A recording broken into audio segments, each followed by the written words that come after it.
presence, and I know that there are other things you could be doing with your time, but you choose to come and spend it with us here in the confident speaking community as we all are here to grow together. None of us have it all figured out. None of us have all the answers for everything that we could think to ask about.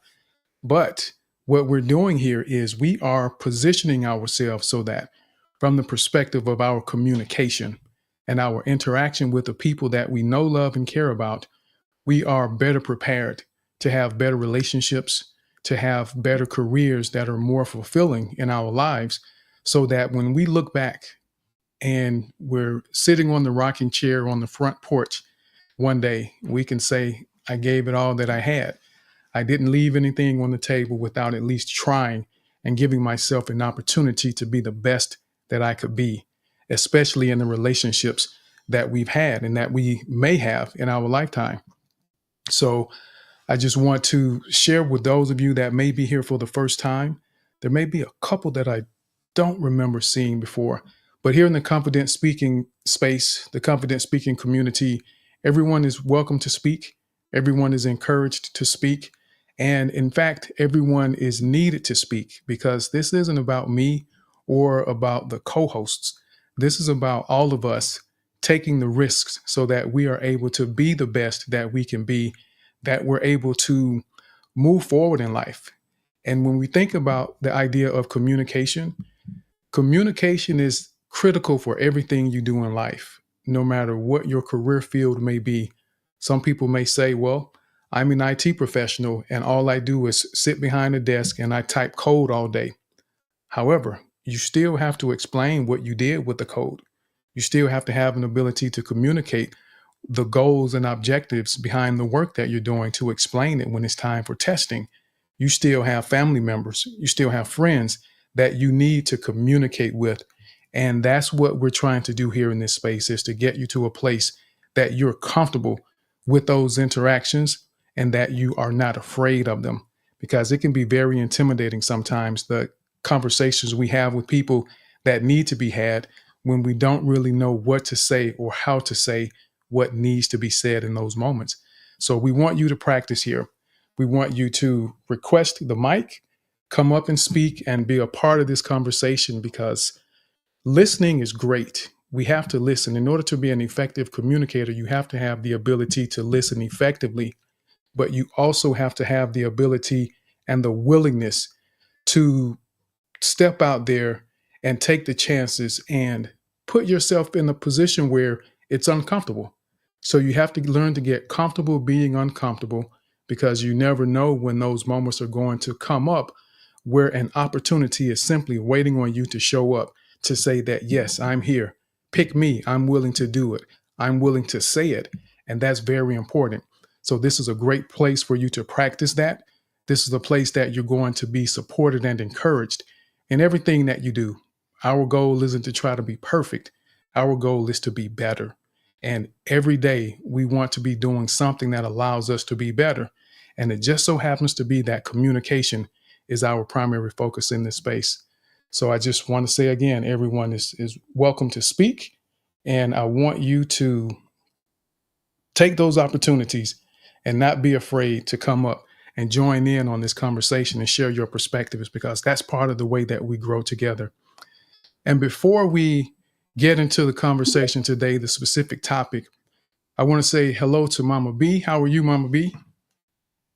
I am fantastic, Tim Brown. Thank you for this space. I hope you had a wonderful week, and everyone in this space. Hello, Donika. Good to see you, my friend. It's been a while.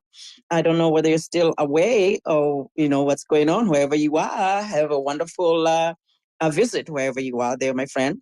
Brenda and everybody, my gosh, why am I even starting to call the name? Oh my goodness, this room is too long.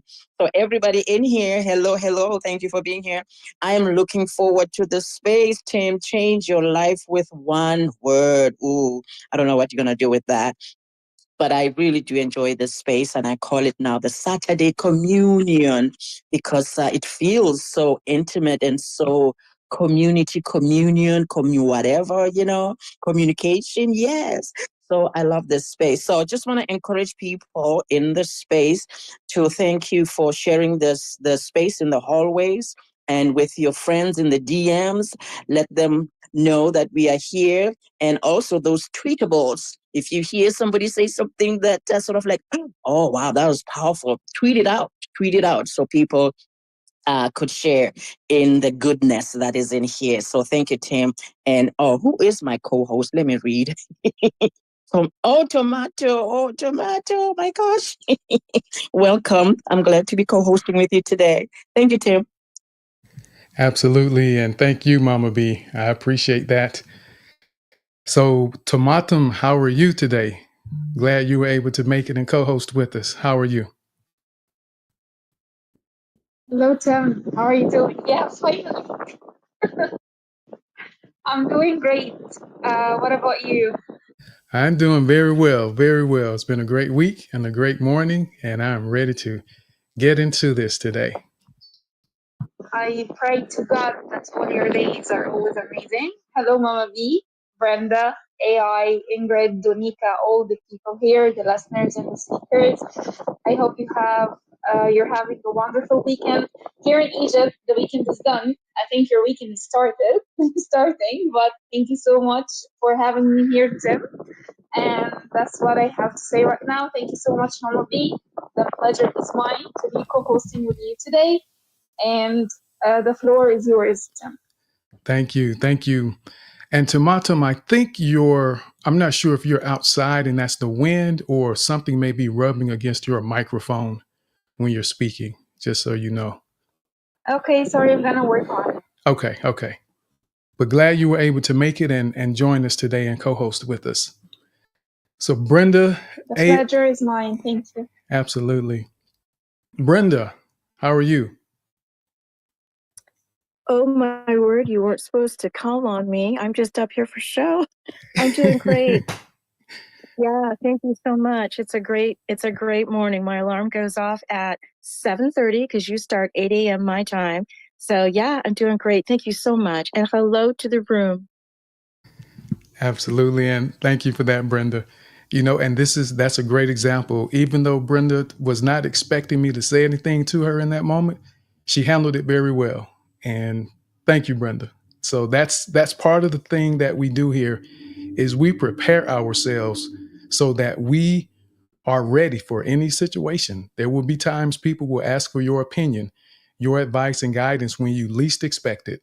And we have to have the confidence about ourselves, within ourselves, that it doesn't matter, that we're prepared for the moment. And if I don't have an answer, I'll let you know. I need a little more time to think about that, but I will get back to you as soon as I have a response.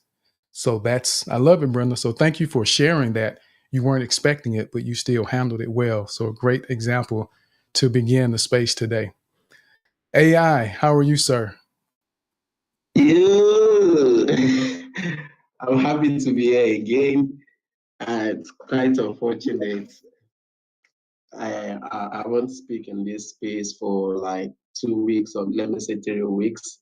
I have to do some other things to make sure I'm on track with my communication skill. And one thing I will really bring to everyone's attention today is the fact that I really want us to start something more other programs that could really help me and other people build. I mean, more intense programs we can do together, we can practice with. Saturday is not just enough for me. And I think that is how it is for so many other people here. Today's topic is really interesting. I've been anticipating the topic, and I would love to hear what Mr. Tim has to say about this new topic. What is that one thing, that one word that will change my life? I'm here, I'm listening. Cheers to everyone in this group. Thank you. Absolutely. And thank you, sir. I appreciate you being here. And I love that push and that drive to do more. And that's what we're about here. We want you to have that mindset that you're going to dig deeper and not settle for what's easy, not settle for what's comfortable, but be willing to do the extra work. That's what sets people apart. Those are the people who get the promotions and the raises on their jobs. Those are the people who win the Nobel Peace Prizes. Those are the people who get recognized for their astonishing efforts and abilities because they do more than everyone else. And I want you to have that mindset. And I don't intend for you to turn your life into this bundle of chaos where you're only striving to just simply be the best so that you can get recognition. I want you to have a balanced approach, but understand that it does require a little extra effort in order to set yourself apart and to be able to get all that it is that life has in store for you. Because God has special things for everyone in this space, but there's work we have to do in order to get there. It doesn't just happen and fall in our laps. So what I want to do is, and so Nino, I see your hands. We'll go ahead to Nino, and then I want to go ahead and jump into this word that we're going to discuss today. How are you, Nino? No, I'm doing great, Tim. I really appreciate you bringing me up because I can't stay here long.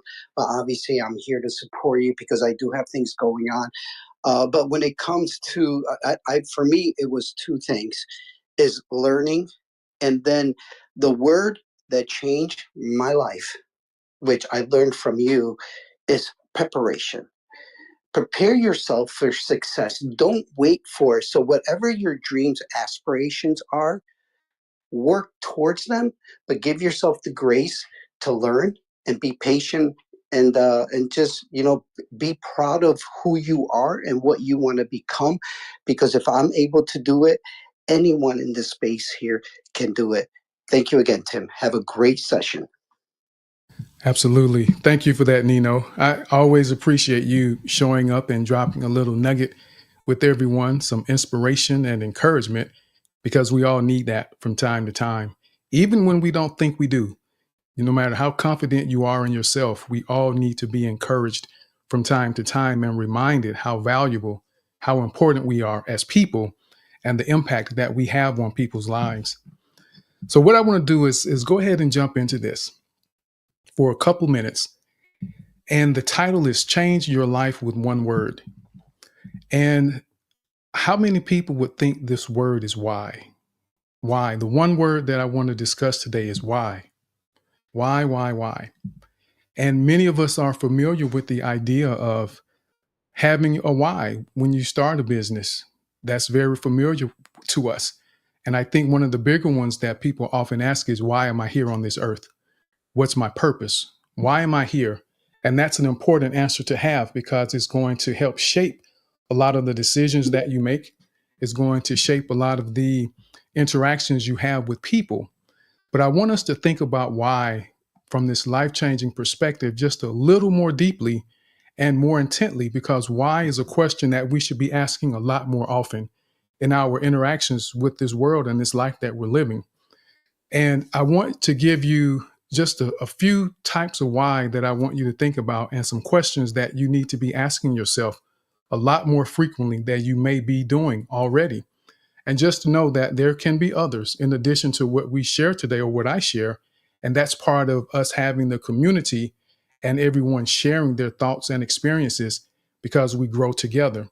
But here are a few things that I want you to think about in terms of types of why and not just the purpose in life.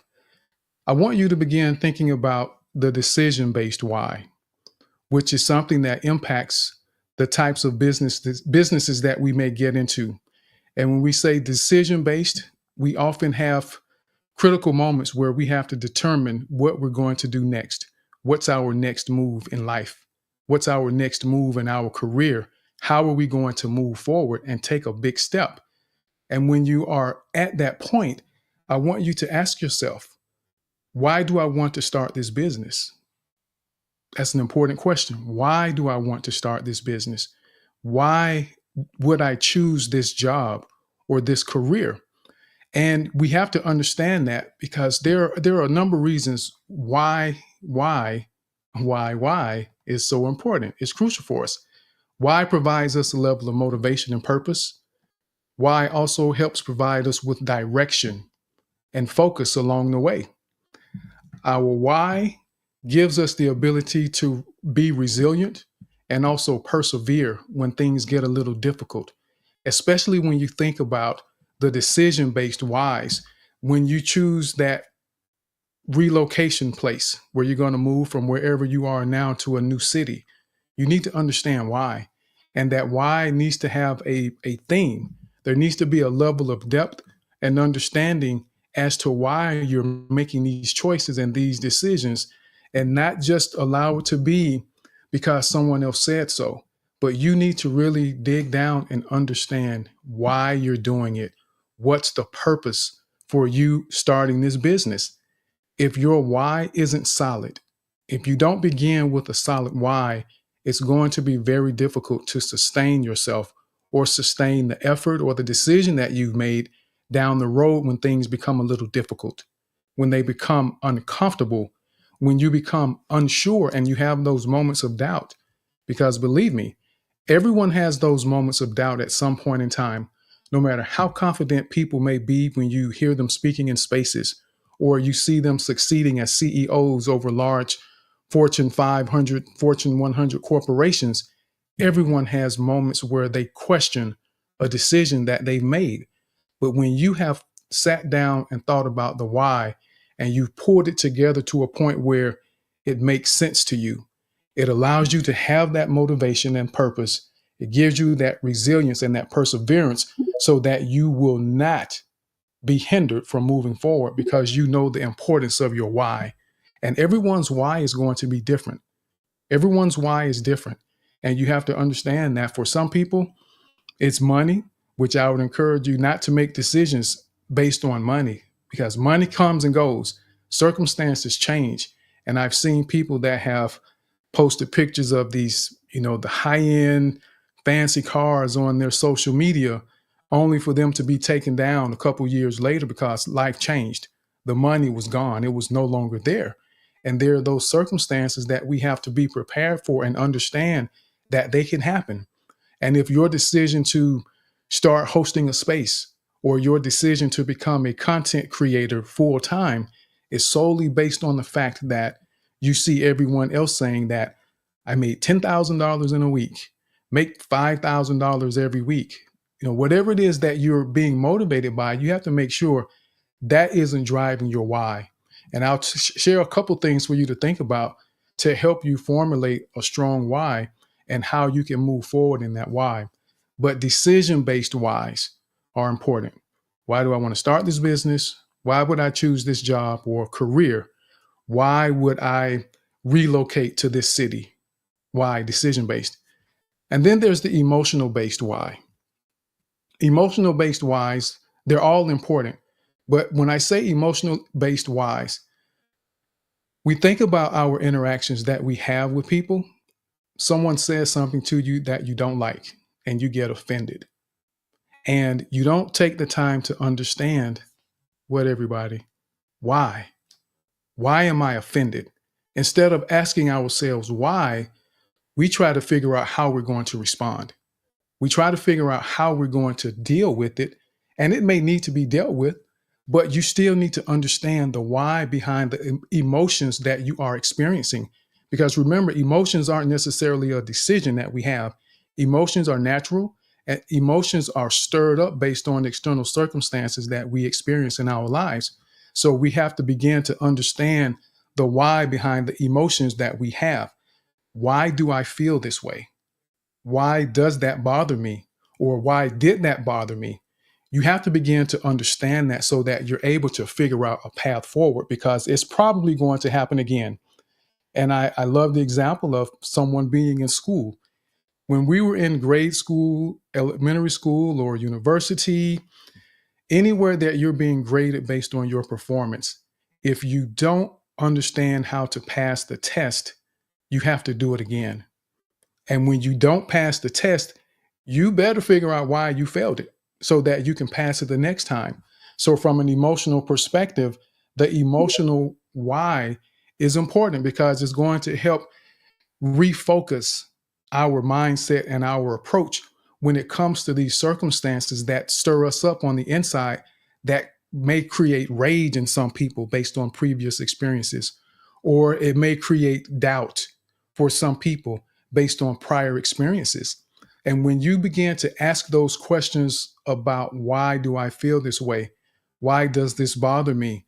Why did I allow that to hurt my feelings? it's going to give you a different perspective, because now you move from the position of simply being pushed along like a boat in the water with no anchor to someone that has established a position of stability, because now you have a place of focus. You have a foundation to build on. When you understand why you feel the way that you feel, when someone has told you off, when someone has cut you off in traffic, or when someone doesn't do something the way that you felt like it was supposed to have been done, and you get emotionally charged, you now are in a position where, okay, I'm not going to focus on, let me go cut them back off in traffic, or let me give them the finger, or let me tell them off, because I have a fresh set of new words that I can just slash their heart with. Because you sometimes we spend time thinking on ways to respond and retaliate with people, instead of thinking, how can we turn this into a bountiful situation? Why do I feel this way? And when you understand the why you feel that way, you now position yourself so that you no longer feel that way in the future, because you know that, okay, I feel this way because someone in my past hurt my feelings. Someone told me that I didn't matter. But at this point in your life, you have learned that you do matter. So it shouldn't matter at this point that someone says you don't matter, or tell you that you're unimportant, or that they don't care what it is you have to say. When we understand the why, we have the ability to fix it and change the behaviors. And when you change those behaviors, it's going to help you minimize the stress that you feel from those emotional moments, and the anxiety. Is going to also help you build your self-esteem, because you have been bound by false beliefs and negative thoughts about yourself, because you never took the time to understand why you were feeling that way. When you understand why you're feeling what you're feeling, you have the ability to change it. And that will change your communication with people. It will change your communication with yourself, so that you no longer are telling yourself these negative things, this self doubt that you have, and you'll be able to listen to someone criticize you, ridicule you, and you can smile in their face, because you already know that what they're saying isn't true. And in many instances, people are doing those things because there's something within them that they haven't asked themselves the why. If someone doesn't like me, it's fine. I will be cordial. I will try 3 times to make it work. I'm going to do my part. So at the end of the day, no one can say that I didn't try. But I also understand my value. And I also understand that it's up to me to manage my emotions. As a lot of people talk about emotional intelligence, but it comes down to this why. And we have to understand the why behind those emotions that we're experiencing. And that's going to change your life, because when you have less stress, when you have less anxiety, and you begin to build that self esteem, people can't shake you. And you won't be turned away so easily or so quickly when opportunities are standing in front of you, because you're emotionally unequipped to handle a no, or the possibility of a no. So that's important. The next one is relational why. Relational. Always ask yourself, why is this person in my life? Or why don't I like this person? Why am I still upset with my parents? Why do I always try to explain myself to people? And this relational why is important, because we're always in relationships with people on some level, whether they're personal or professional. We have to understand why these people are in our lives. I've shared in the space a few times that I don't spend significant time with people unless I understand why they're in my life. There's usually a purpose if I spend any significant amount of time with someone, and I take the time to understand that. What's that purpose? Because there are things that I want to do in life. There are things that I need to do in life, and not just for my benefit, but for the benefit of others. And as we said earlier, money comes and goes, but time, we can't get time back. So time is precious to me, and I don't like to waste it.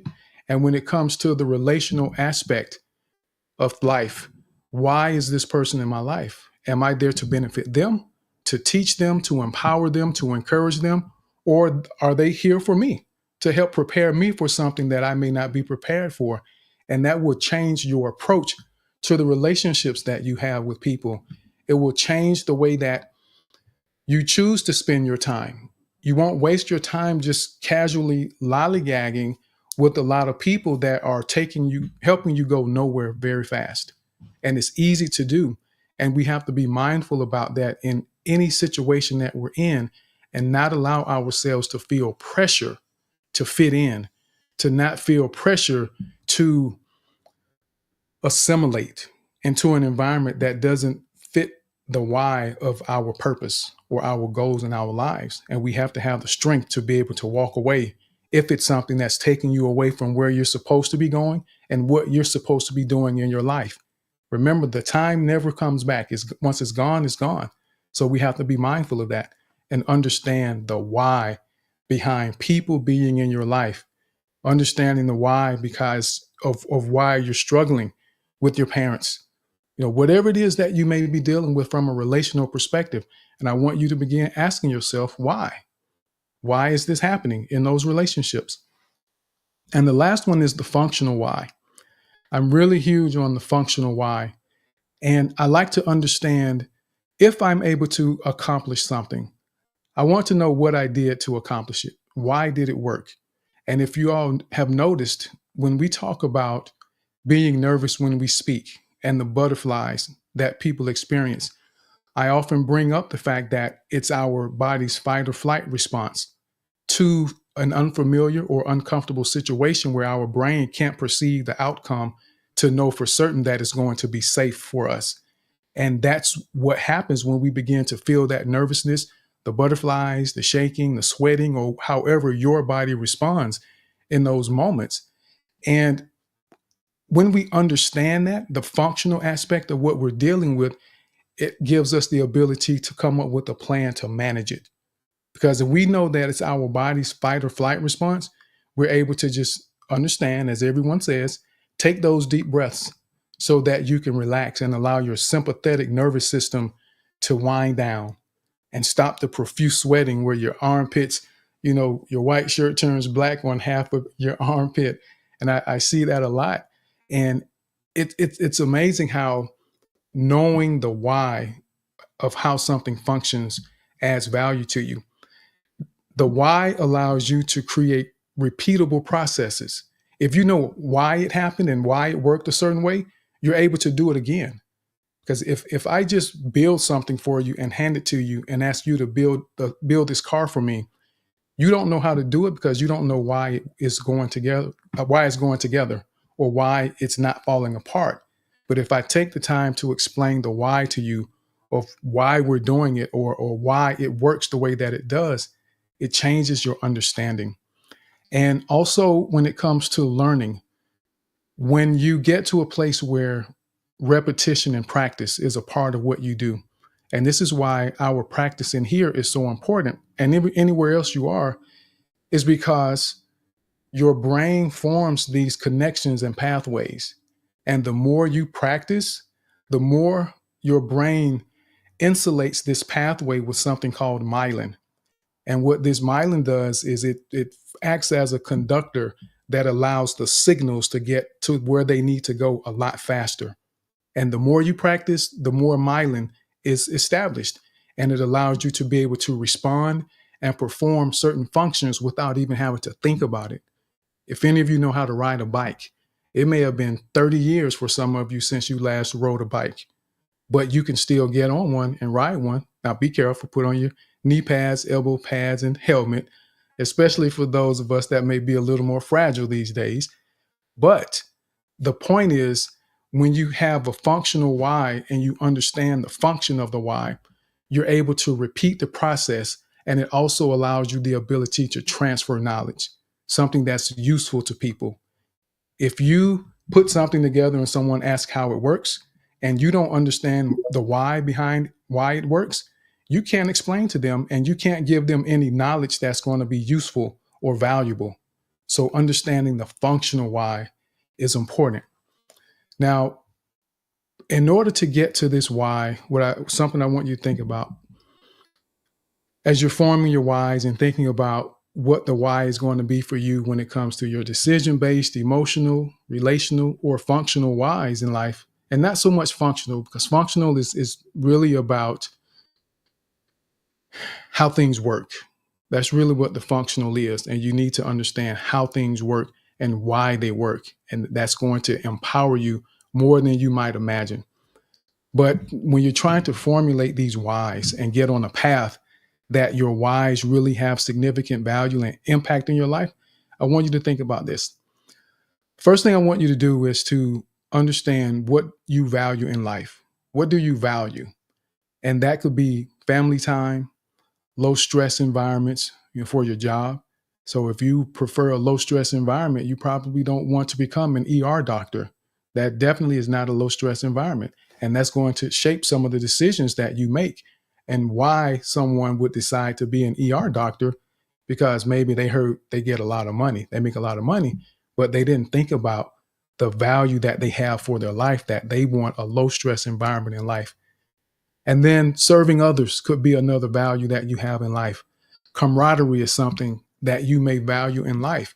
Whatever it is that you value, you need to understand what you value in life so that you're able to establish a path and give you some sort of guide as you're trying to figure out what you're going to be doing going forward and how your whys are going to impact you in your lifetime. Then you want to identify your moral and ethical standards. It's important to understand that. For me, I think about the fact that everyone has value. That's important to me. Morally and ethically, I want to make sure that everyone understands that they have value.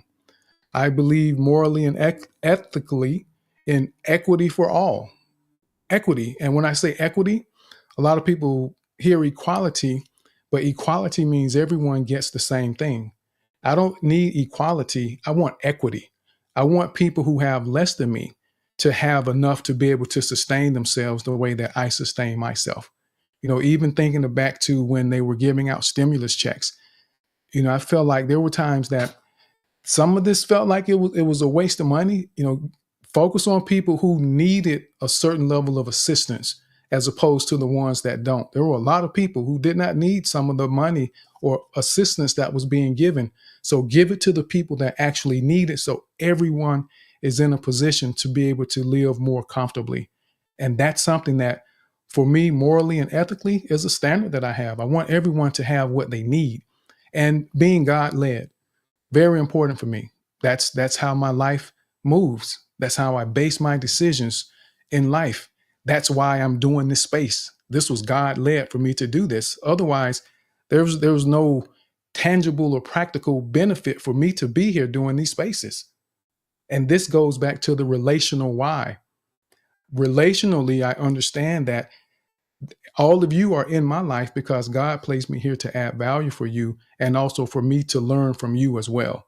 Because if I am here and we're here together, the why is that we all continue to grow and everyone's life in here begins to change.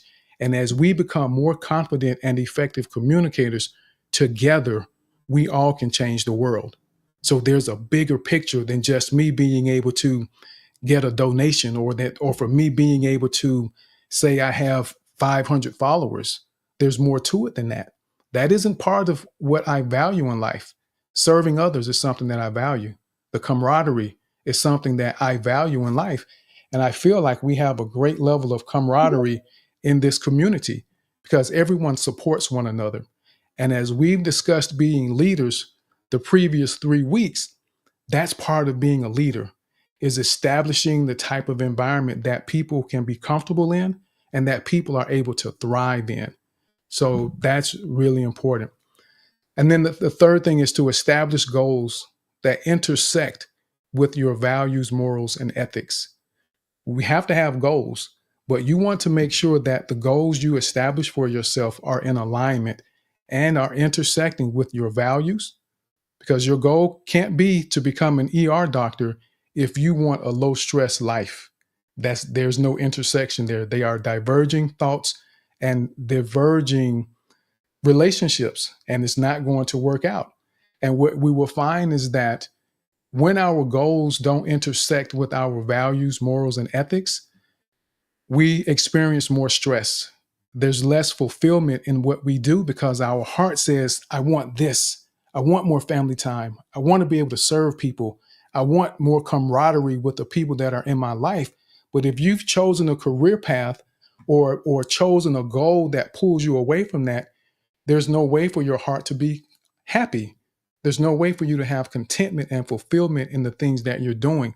So we have to make sure that our goals intersect with our values, morals, and ethics.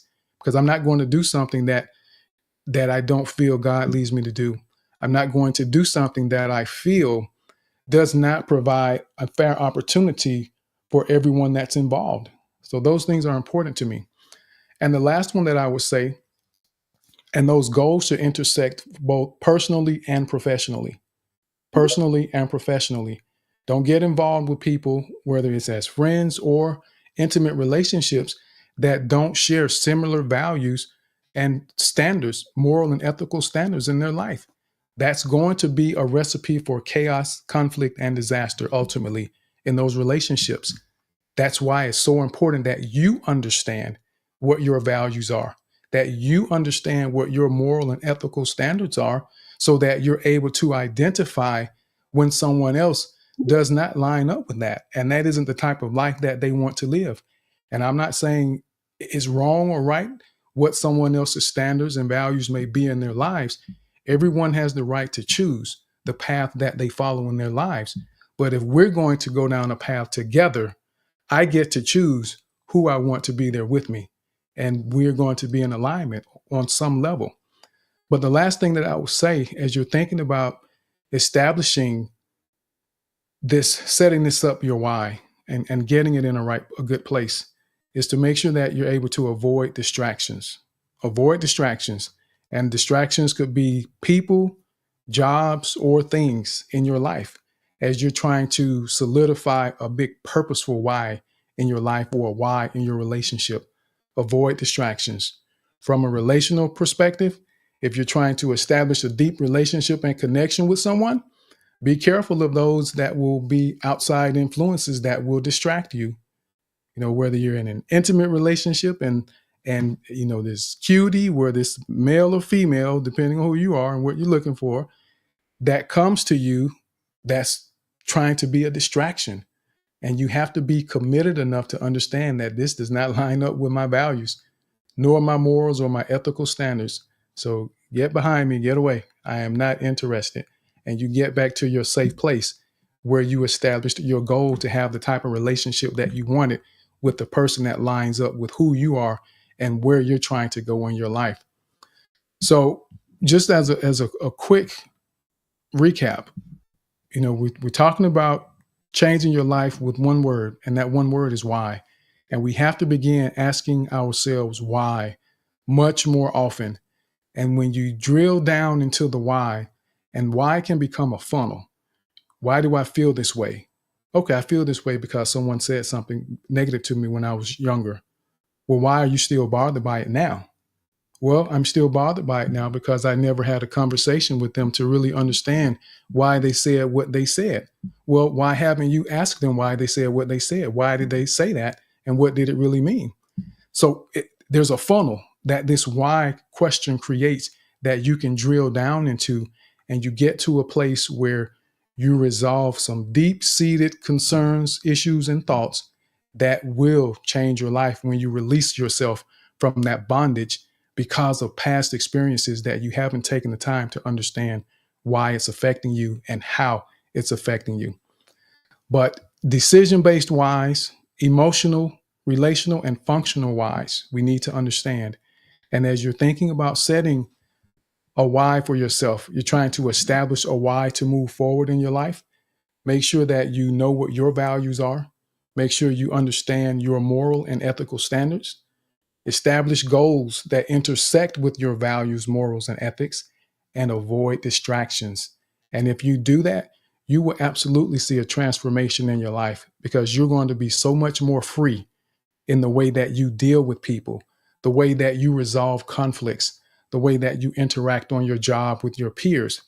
There's going to be so much freedom and so much less stress in your life when you begin to understand the why. Why will change your life if you use it. So with that, we'll go ahead and open it up for some conversation and see what some of the whys that you may be struggling with or feel like you need to figure out in your life. But I know the hands were already up. And before we go to them, I want to see, Mama B, do you want to go ahead and go to the first hand, or do you have something that you want to share before we go to Hasif and then Emily? Okay, I'll just I'll just say something. Oh man, these spaces just I wanted to say that they kill me, but you just finished me because I had no idea that you were gonna go here. Like I'm telling you, Tim, and I was wondering what is the word, right? So I was thinking about my own word from last week, and I thought, okay, last week my takeaway word was sauce. Bring your own sauce to whatever you do, right? Because I've been saucing around all week this week, man, and it has changed my life, that word. So then you say, why? And then I'm like, okay, so where is he going with the why? And man, then you go all this deep place. I am just in awe, man. And that's all I'm going to say at this moment because I don't even know what else to say. Were you asking me a question to say something about the word why or what? No, I just in case. I just wanted to, in case Okay. a thought came to mind, but I know you typically will raise your hand when you have a thought. But just so everyone knows, as a reminder, with the space, our goal in the space or some of our pillars are practicing our 4 Ps so that we're more dynamic when we're speaking. It makes us more interesting. So we do that: pitch, pace, power, and pause when we're speaking. And then conciseness is something that we practice. We're very deliberate and intentional about developing our ability to be concise. And to help us do that, we do use the timer in the space. And the timer is not intended to prevent your ability from just sharing and opening up your thoughts and feelings. The timer is intended to help us be more intentional about refining our thoughts and figuring out how to say what's most important, because you won't always have a lot of time to say everything that you want to say. And sometimes everything that we may want to say may not be necessary. So the timer forces us to be mindful and to be thoughtful about what we're saying. So it's just a matter of us practicing. And again, everything we do here is intentional. It has a purpose, even if you may not understand it right away. And if you're curious about something we do, feel free to ask me. I'll gladly share with you why so that it makes sense. And there we go, back to the why, because I'm big on why. When you understand why, it gives you so much energy to be more excited and to embrace what's going on when people understand the why. So let's go over to Hasif, Emily, Human, and then Brenda. Hasif, how are you? Uh, I'm fine. How are you? I'm doing very well. Hello, Mr. Tim. Hello. This is Hasif, and I'm in medical field. I was diagnosed with ADHD recently. I have 2 questions. The first question is, what if the distraction come from me, not around me, not the people around me? What to do? The next question or the other question is regarding relationships or any relationships. What if me and my partner didn't share the same values, or we have like different perspectives about life, about every, يعني, about anything about life in general. And what if we have children? What's your advice? I know it's not but just give me your thoughts. Thank you so much. Absolutely. And thank you, Hasif. I appreciate you being here and being willing to ask the questions. And the first one, I would say that if it's you, it goes back to the why. And you have to ask yourself what it is that you're feeling and why are you feeling this way? It requires us to be honest with ourselves also. It's very easy for us to try to rationalize our behavior, but we have to be honest with ourselves when it comes to these why. And I mean, really take a deep, hard look into your experiences to figure out what may have happened that causes you to have this doubt about yourself and to question your abilities or whatever it is that you are challenging yourself on. And I like for people to take time and write down your successes, big or small. Getting a job, that's a success. It's a win. Starting a new relationship, that's a success that you've had. Even if the relationship may have ended at some point, establishing one was a level of success. Whatever it is that you can think of that you've accomplished, make note of that. And that gives you a guide to be able to recognize that you have accomplished some things. You've gotten some things done. There are people who trust you, people who care about you. So that's something I would encourage. But don't be afraid of the answers you find when you begin to ask why, because healing can be painful. And a lot of people run from healing because they don't want to deal with the pain. If someone has a bad knee and it requires surgery, they don't want to have to deal with the pain of recovery, but it's necessary to get healed. So we can't be afraid of the pain that we run into when we have to dig in to understand how we're going to move forward. And when it comes to you and your partner or spouse being together and you have different goals, different values, different ethical standards and morals, I can't tell you what you should do. That isn't my place to tell you what to do. However, what I would say is there are times we have to make tough decisions, and you have to understand what's most important to you and how much of an impact is this difference in opinion, values, morals, or ethics having on your life and your relationship. And there has been a time where, a couple with children, because I don't believe that having a child should be the reason that someone gets married. If you're in a toxic relationship with someone, then your toxic relationship becomes toxicity for the child or the children as well. So you have to be mindful. And I encourage everyone, before you get into a relationship, really be mindful of that. Take time to understand what you value, your morals and your ethics, and the goals you have, and make sure that they are in alignment on some level with the person that you are thinking about getting into an intimate relationship with, especially if you're thinking about marriage, because it's a lot easier to walk away from a boyfriend or a girlfriend than it is from a spouse once you're married. So be mindful. And people don't usually change once you get married. Whatever you're seeing before you get married, it tends to amplify a little bit once the ring goes on their finger. So be very mindful of that. So I would just say, Hasif, you have to decide, is the difference in values, goals, and ethics so severe that it's causing you overwhelming stress, anxiety, that life doesn't Yeah. feel like it's valuable anymore? You Let me, huh? can I say something? Yes. Yeah, it make me feel stressful, psychological, and in my health in general. Yes. I know it's my decision, but I'm asking just to make sure that I am responsible for my decision, but I want, like, I'll say this. I'll say this. There is no one on this earth. There's no person. There's no job. There's no amount of money that's worth your well-being and health. I'll say that. And yeah, that, I agree. yes, yes. And I understand that culture plays a role in that for some people as well. So I'm not Yeah, overlooking that, because I understand yeah. culturally people have Sometimes, different levels of consideration. So I yes. want to make sure you know that I understand that as well. So thank you for asking those questions. So let's go over now to Emily. Emily, how are you? I am good, Tim. I'm super happy to be in the space. Hello to the space, Mama B, everybody that I know in the space, and people that I'm getting to hear. The thing I wanted to bring up with this topic and what it made me think about, and it's for all of us to react to and maybe add to, it's not specifically a question.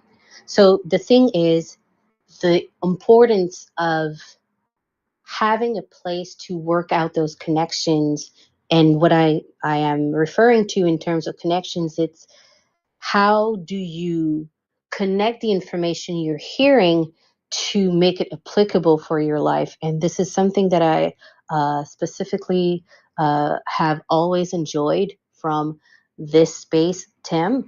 But today more so because it's a topic that many of us probably are familiar with, but it's for most of us, I'm guessing, at least I'll speak for myself.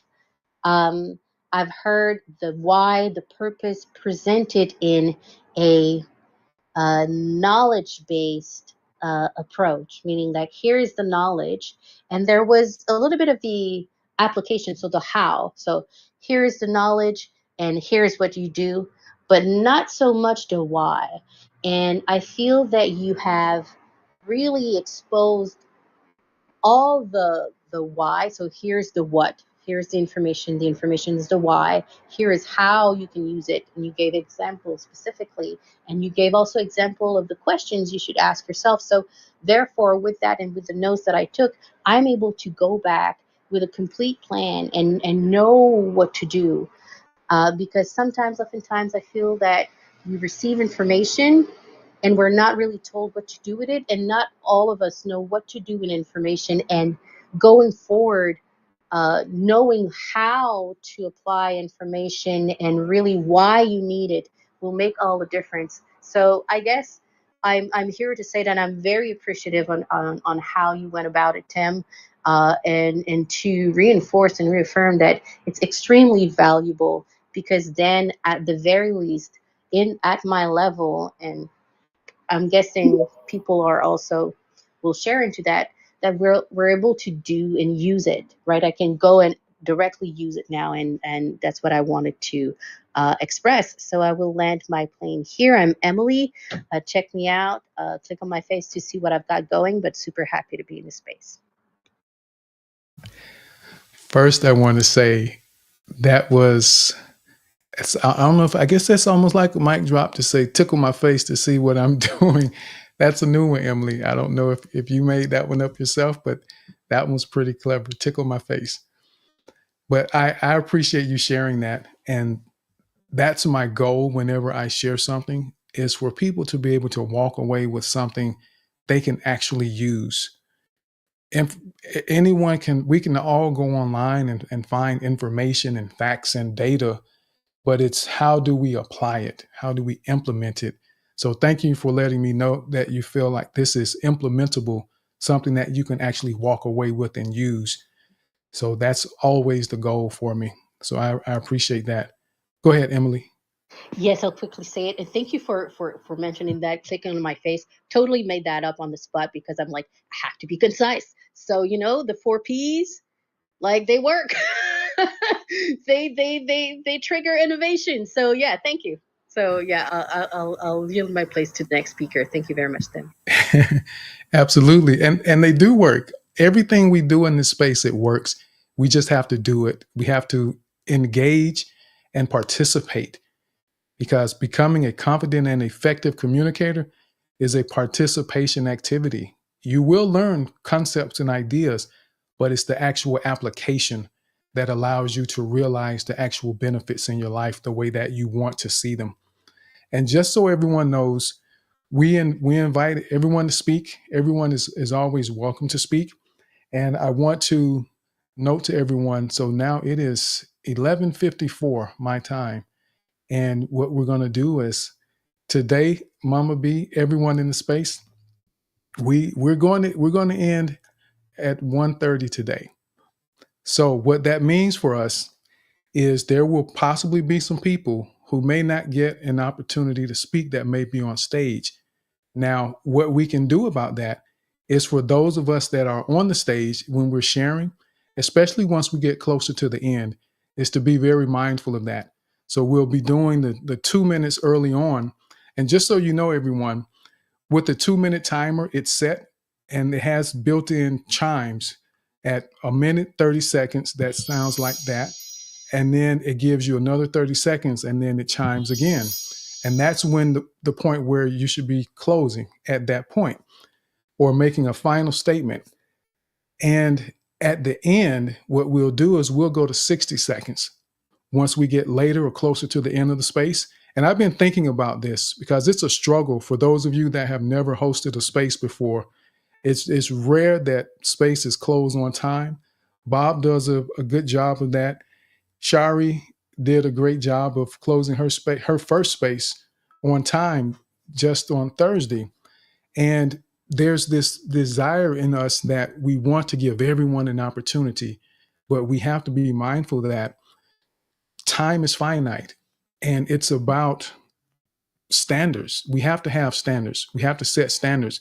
And if we never uphold the standards that we set, no one will ever respect them. So there are going to be times as competent and effective communicators, we have to be able to say no. And we have to have the ability to say, okay, it's time for the space to close. We've got to go. And we really appreciate you being here. But this also lends us to the fact that when we feel like we want to participate, don't wait till the end. Don't wait until all the fun stuff is gone or all the gifts are given away to decide that you want to go to the front of the line. I want you to get comfortable being uncomfortable and come up and ask for the mic and speak. So I wanted to mention that and just put that out there. And I'm going to start sharing that a little more frequently so people understand and are aware of what's happening so that it won't come as a shock when we do that. Because there's some technical things that I'm trying to work out as well that I need to get this time right. I need us to be on a schedule. And one other thing the schedule does is it gives people the ability to establish a pattern or a routine in their life. Believe it or not, there may be some people that feel like, well, the space isn't going to end until maybe this time and it usually goes over. They may wait until close to the end to show up and want to share something. But if we set the standard and people understand that this is the time, people are able to say, all right, it lasts from 11 to 1:30. Well, I can schedule something else after 1:30 because I know it's going to end on time, because we definitely begin on time. I definitely don't play with beginning on time, but I want to get to where we are actually ending on time. So everyone, please understand that's what we'll do. So no one should have no one's feelings should be hurt by that, because we're trying to establish the standard and stick with it. So I just wanted to throw that in there. So I see Mama B's hand, and then we'll go to Human after Mama B. Human, Brenda, and then Osagi. Yes, and then Osagi. Go ahead, Mama B. Yes, okay. Just wanted to say to Emily, that tickled my face. I really like that.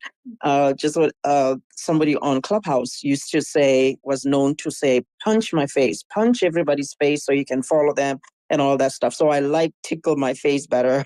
and the idea that you just came up with it is just really, really funny. So anyway, I wanted to also say, Emily, you put words into places that I didn't have words for, in how you explain what Tim did in everything that he said. So I just wanted to say, yeah, thank you for that, because you really explained it well. And by the way, I appreciate your notes in the back. Thank you so much. Yeah, and you're good. Yeah, thank you. I'm done. Emily is definitely great with the notes. Emily, Mama B, Shari, there's a few of you that do a great job with that. And that's a way you add value. For some people, they don't understand or realize that, but that's adding value, and that's setting you apart from all the people that may have shared something. The ones that go that extra mile and do just a little bit more, because these spaces don't disappear for quite some time, and people are able to see the value you have and that you add in an environment. And you never know what someone may need from you as a result of seeing notes that you typed. You never know. So get involved. If you aren't comfortable enough to speak yet, put something in the chat to share your thought. I need you to get to a place where you're comfortable sharing your thoughts and expressing yourself. We want you to begin somewhere. And that's why when people come up here as speakers, we only call on people when they raise their hand. And the reason I do that is so you're able to feel comfortable enough to take a first step. For some people, seeing the word speaker under their name is terrifying. And I don't want you to not come up to be a speaker and take a step, because you're afraid we're going to call on you. Even I know I called on Brenda at the beginning of the space, but Brenda has been coming for a while. So I knew Brenda was able to manage that situation. But I want you to think about that. So we only call on you when you raise your hand so that you can take a step as long as you're moving forward. But get involved, get engaged. So let's go now over to Human. How are you, Human? Good to see you, sir. Good to see you, Brother Tim. What a beautiful space. I want to thank you for hosting, and what a beautiful spirit you have. And what a great exercise and growing you provide every week, week to week. Shalom to everyone in the room, resting and growing together. I love that. I put my comments or what I want to say in the notes in case my time runs short. You can read the rest. But I think what you've been sharing about understanding the reasons behind our actions and belief is very important, Tim.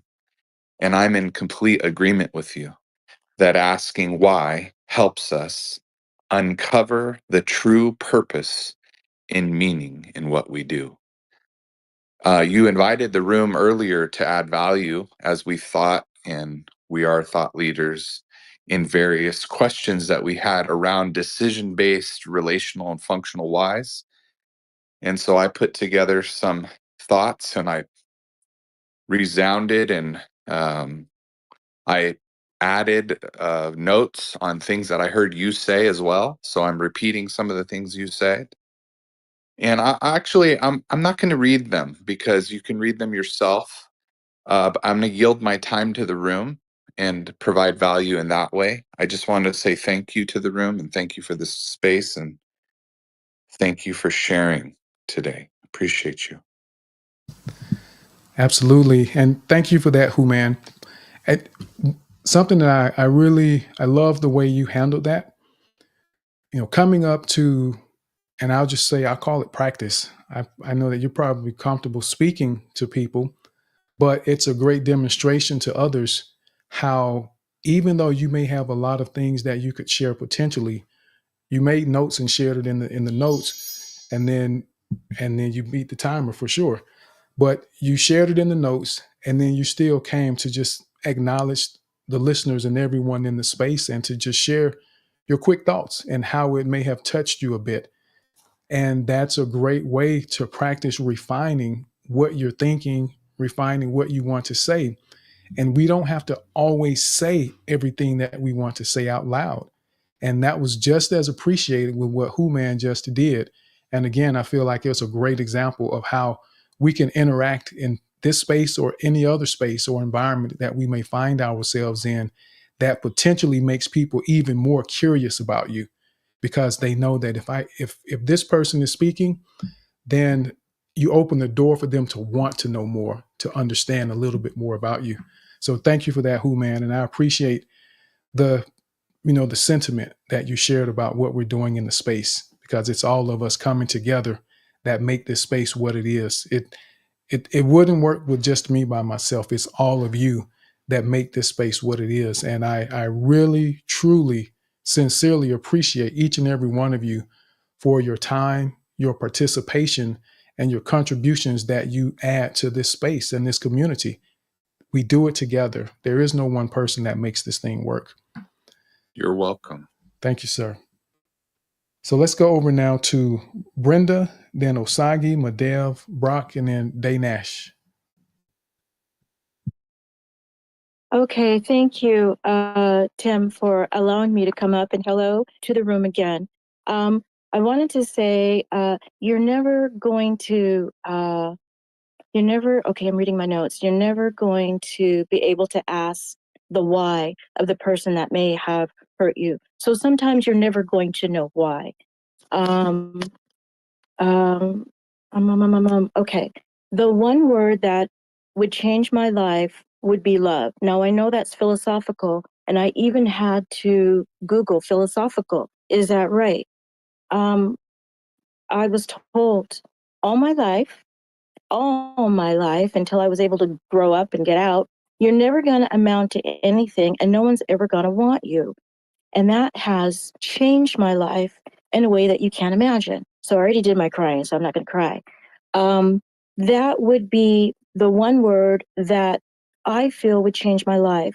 But truth be told, if we speak in terms of, I would say, intelligence, confidence would change my life. Confidence. I look up every word I share. Sometimes I use a word, then I look it up. But I lack the confidence, and I do a good job of tricking people. But confidence would change my life.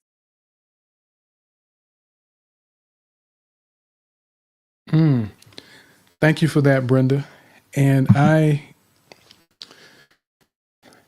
heard people say that before. I have a couple of friends. One of them used to be a cop, and he always talked about pretending, putting on a show when he would approach suspects, and just he would literally put on a performance because he was not a people person, just trying to interact. So he had to create this persona in order to do his job.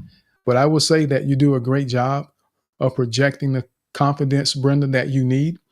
And we don't have to have this confidence that forces us to put ourselves in the spotlight. We just need enough to allow us to have the willingness to do what needs to get done. Because there can be a level of overconfidence that people have that leads them to do more than they're capable of.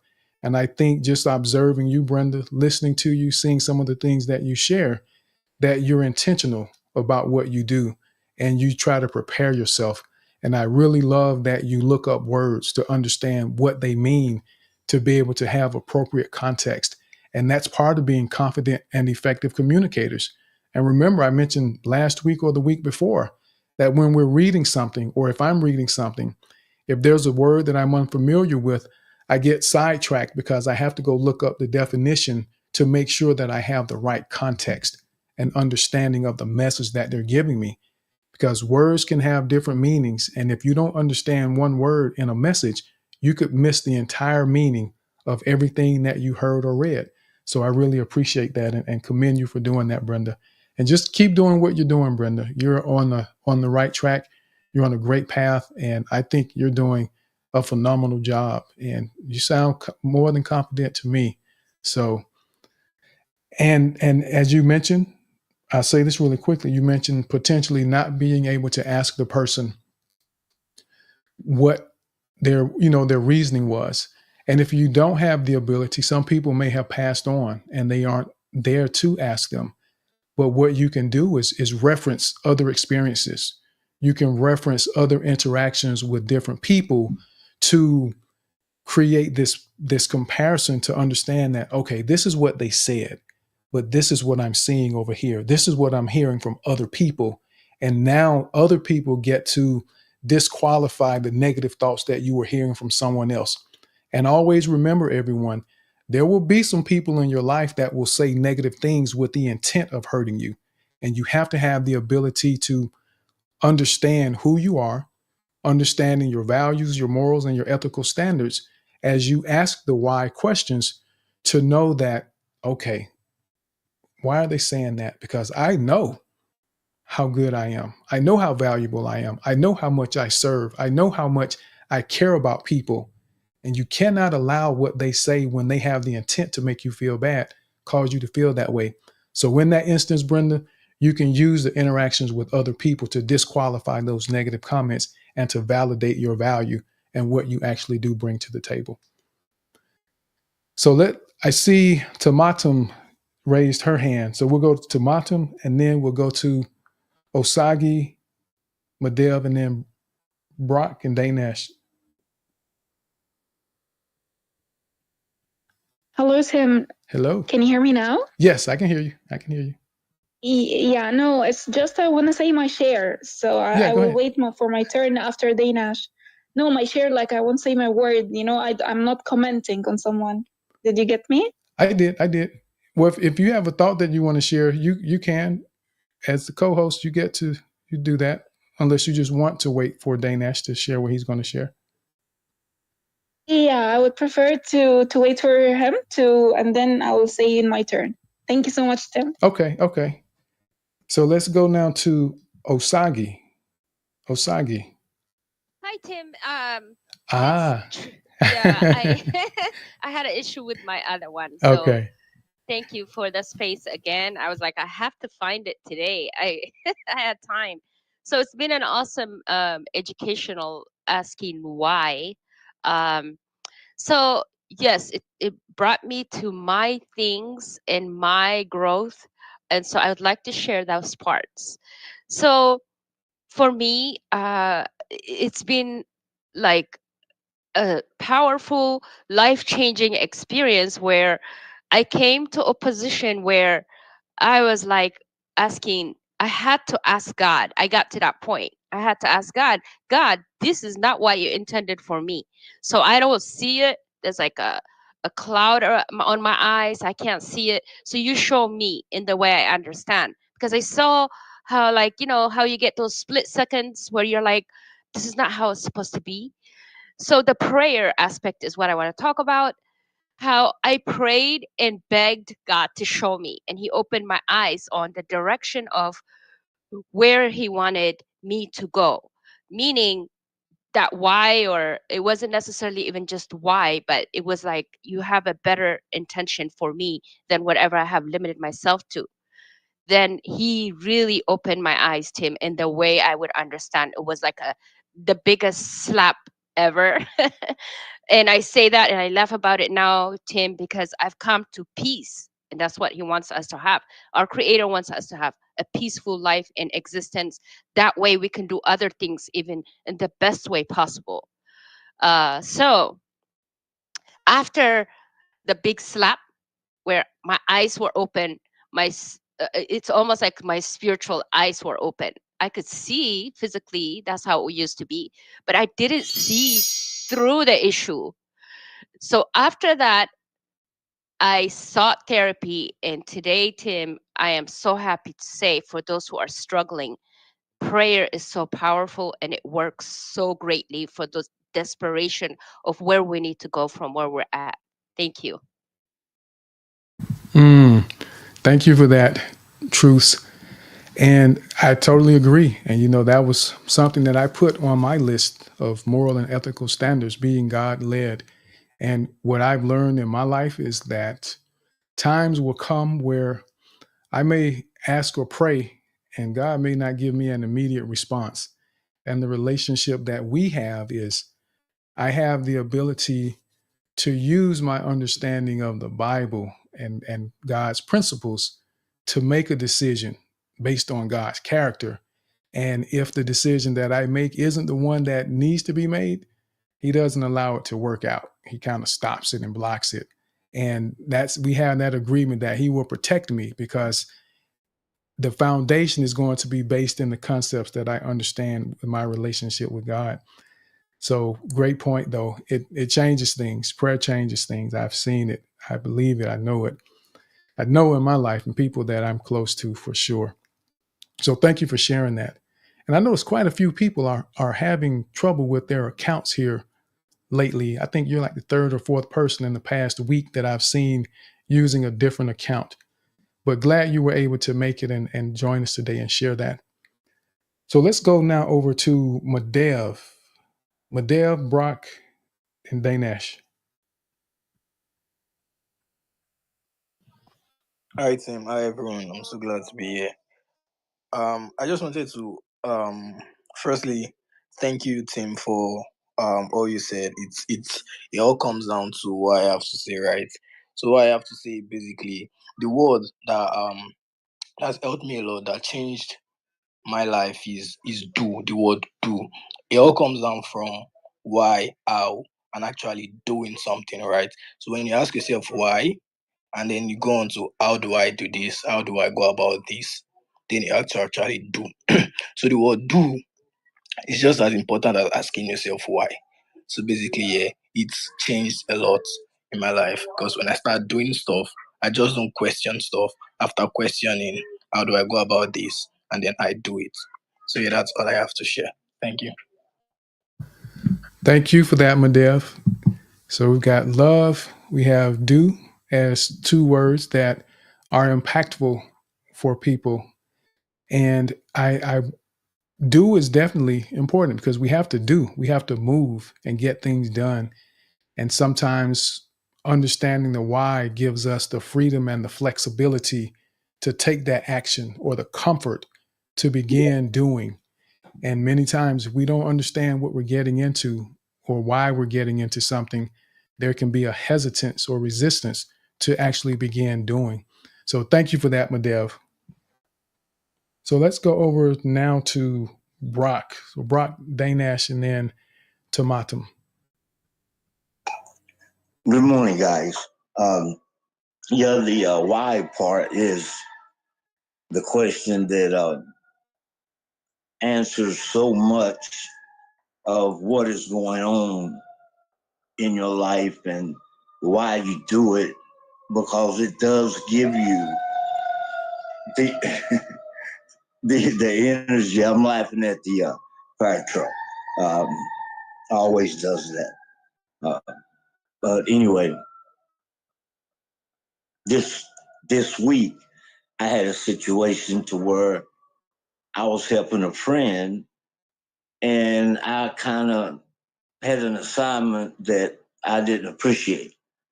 But knowing the bigger part of wanting to be an asset to my friend because I knew how valuable this person was, I was able to revisit the situation with the why. And it is, I'm here to help my friend. It's bigger than me, and this person is valuable to him, so they have to be valuable to me. And it's something where I sacrifice and put my feelings to the side because I know the why. And it really is powerful once that crossroads happens, because it's not a crossroads at that point, because you know the why. Thank you. Thank you, Brock. I like that. You said that it's no longer a crossroad when you understand the why. It's just a matter of making the decision that you know fits into your values, your moral and ethical standards, and the goal that you have set. If we're trying to do better, we do the things that allow us to be better. And it becomes a lot easier and a lot simpler in life when we take that approach, understanding that why. It really simplifies life for us. We make it more complicated than it has to be. We really do. And I understand why, because we don't always have people that help us think about it from this perspective to see beyond the surface, the moments that make us uncomfortable, the moments that make us doubt ourselves. And I've spent a lot of time, a lot of prayer, just trying to understand how things have happened in my life, why they may have happened. And not that I'm questioning why me, it's more so what do I need to learn from this? How can I turn these experiences into something beneficial and valuable, not just for myself, but for others? Because it's a matter of demonstrating that resilience. Because when we understand our why and we're firm in our whys, especially when we think about from a decision based or purposeful life purpose type why, it allows us to inspire other people, because people can see and hear about your why and become inspired based on your commitment to what it is that you set out to do. And it can encourage them to do the same and change their life by virtue of you doing something impactful with yours and having the integrity and the commitment to stick to what it is that you've explained to them that you are trying to accomplish in your life. And that's very powerful for some people. And I'm sure everyone in here has been motivated by someone's story when they shared the why behind what they did. Most of us want to know, why did you start that business? Why are you serving the way that you serve? Why are you so loving and caring about people? Those are things that we want to know. And we ourselves have to understand that about ourselves. So that's a story that we're able to share with others and be an inspiration to them as well.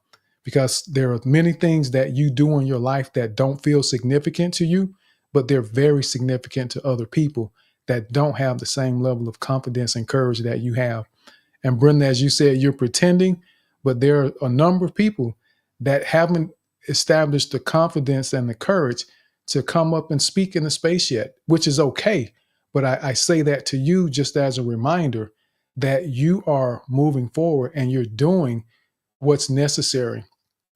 And don't confuse the fact that you're patient and that you take your time and don't just rush into something with the fact that you don't have confidence.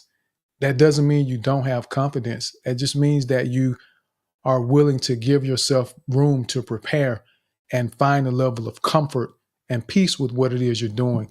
Because firefighters, even though they run into burning buildings, that isn't about confidence. That's about courage. They know the risk, they know the dangers of going into a burning building, but they've trained and they prepared themselves so they understand how to deal with the challenges that may happen when they're inside this burning building. They know what to do, they know how to look out for one another, and they have things in place to make it as safe as possible. But they understand that there's a purpose for what they're doing. They understand the why. Because if they don't go into this burning building, someone could potentially lose their life. So the why, there's a significant why. It's not because they get a paycheck. Because running into burning buildings, there's no check that's going to make me run into buildings that are on fire. But if it comes to serving others and saving lives, it changes the perspective. And that gives the resilience and the willingness to make those sacrifices and take those risks. So, all of that just to remind you, Brenda, that you aren't pretending. You're just, that's your approach. That's the way you move forward with it. So, let's go now to Dane Ash. Sir, it's a pleasure to be here. Hello, everyone. Dane Ash, I think your mic may be covered. It sounds really low. Oh, my sound is low. Oh my God. I'm trying to improve this. Maybe a headset will do. Okay, can you hear me now? No, you can't. We can hear you. I think You can hear me. Yes, there we go. That's much better. Much better. No, that's better, right? Okay, so if it's just one word, I was really wondering if it has to be one word, because if it's one word, the only word I have is ready. Like, be ready for anything, be ready to give, be ready to receive, be ready when the opportunity comes. But that's the one word version, and that was not my first idea. And Tim, you know me, my first idea was two words. It's create happiness, because that is my mantra. That is my point of life. And I believe everyone's life has this one point. Like, create happiness. If you have a lot of energy, create happiness for 1,000 people. If you are Jesus Christ personally, then create happiness for everyone. And if you're just tired and you go like, okay, I'm fed up with the whole world, then you create happiness for yourself and buy an ice cream. So there is some point on this scale for everyone. Like, okay, I have this much energy today, so I will create happiness for like 5 people, maybe. And that's an amazing way to live your life. And honestly, this is all I can give. I don't know if there's one word for this one, but I have this two word version, and I live by this. Also, it's just one more thing: never do it because you have to. And it was a really good example, the firefighter thing. Like, I really appreciated that you basically you always say what I want to say in the next minute. You just ruin my day always, because you say it before me and I'm just repeating you. But yes, in the case of the firefighter, so you can't do something right because you have to. You can only do something really right because that's in your heart and you want to do it. So be willing, not forced to, not required to create this happiness to others. Okay, so that was my 2 cents. No time. It was less than 1.5 minutes. Thanks for the mic. Thank you, Dave Nash. And my goodness, it happened again.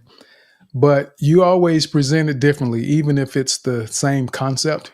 You always have a different twist and spin on it. And that you said create happiness. That's a big picture why for Dane Nash, and that can be a big picture why for a lot of people. And when you think about the big picture why of creating happiness, it steers and guides everything else from the emotional, the relational, and the decision based. Because when you think about the relational aspect of people or the emotional aspect of why do I feel like this? Why does that bother me? If you're looking to create happiness, it takes you down a path where you're going to try to figure out how can I resolve this conflict as opposed to making it last longer. So that's a great approach, and that's an excellent why, creating happiness. And it kind of steers the things that he does. And for those of you that don't know, Dave Nash is definitely a server. He's a servant of the world and someone that does great things for a lot of people. And I love the story he shared before where he may go around, and I guess I don't know if he bought these things or he went to the police department and got the little envelopes. If any of you drive cars and have ever seen the little ticket that the cops put on your car, some places they use envelopes and they make sure you have a way to send it back. And what Dane Nash will do is he will take those envelopes and he'll put money or something in the envelope and put it on people's cars. So they come thinking, oh no, I got a ticket, but it's actually something refreshing and graciously generous that he gives them to make their day. So creating happiness is something that he does, and it drives the things that he does in life. So just something to think about. What moves you? What steers you? What are your values, your moral and ethical standards? And how do your goals intersect with those values, morals, and ethics? And when you do that, it allows life to be so much more fulfilling because practically everything you do and every interaction you have, when that's in the back of your mind, you're going to take the steps to maximize the moment so that it moves you closer to your why. And that's where the happiness and the peace comes from, and the minimizing the stress and anxiety, because we won't have time for the chaos and nonsense because you're trying to create happiness or whatever it is that you value in life. Go ahead, Danash. Just 10 seconds. Sorry, tomato. No, I don't go to the police station. My friends know this habit of mine, and they give me the tickets, the fines. So they give me the envelopes, and that's how I got it. Thank you for sharing this story. I love it, by the way. Absolutely. Yeah, I love it too. And everyone, I think Danash, I remember hearing Danash share that about a year and a half ago. So it just shows how impactful it was to me to hear that. And you never know how much of an impact the things you share or what you do will have on someone's life. So let's go over to Tomatum. Tomatum, what are your thoughts? What do you want to share with us? Okay, so can you hear me well now? Yes, excellent. Great. Okay, so first, thank you so much for respecting my desire, to wait until the end. I didn't want to feel that I'm cutting in line because the speakers have been waiting to speak. So when you started, like when I read the title, I thought that like you're gonna say something, or people are gonna say some of the deep, long, many syllable words, like motivation, passion, authenticity, integrity. But then you said this three-letter word that really, like, that's collective. It sums up all of this. So my word is discipline, because we cannot always depend on the mood. Passion comes and goes. Passion is usually in the start, but after you start with some time, you will see that actually success takes time. So you start feeling bored. Here comes the discipline. You really need to be disciplined and focus. And this is related to the why. Because when you feel bored in the middle through the journey, you remember the goal. You look at the bigger picture and say, oh, yeah, okay, so I want to reach there. That's why I need to keep my discipline. Uh, that's it. That's what I really need to say. So it helps you because when you feel unmotivated, you remember the goal, and it helps you to get back on track. So discipline is my magic word. It's what keeps me, to continue the journey, whether it's hard or not. And I would just conclude by one of my favorite sayings that I always remember whenever I feel I want to give up is that if I look at myself many years from now, I think that the pain of discipline is way better than the pain of regret. Thank you so much. That's what all I have to say.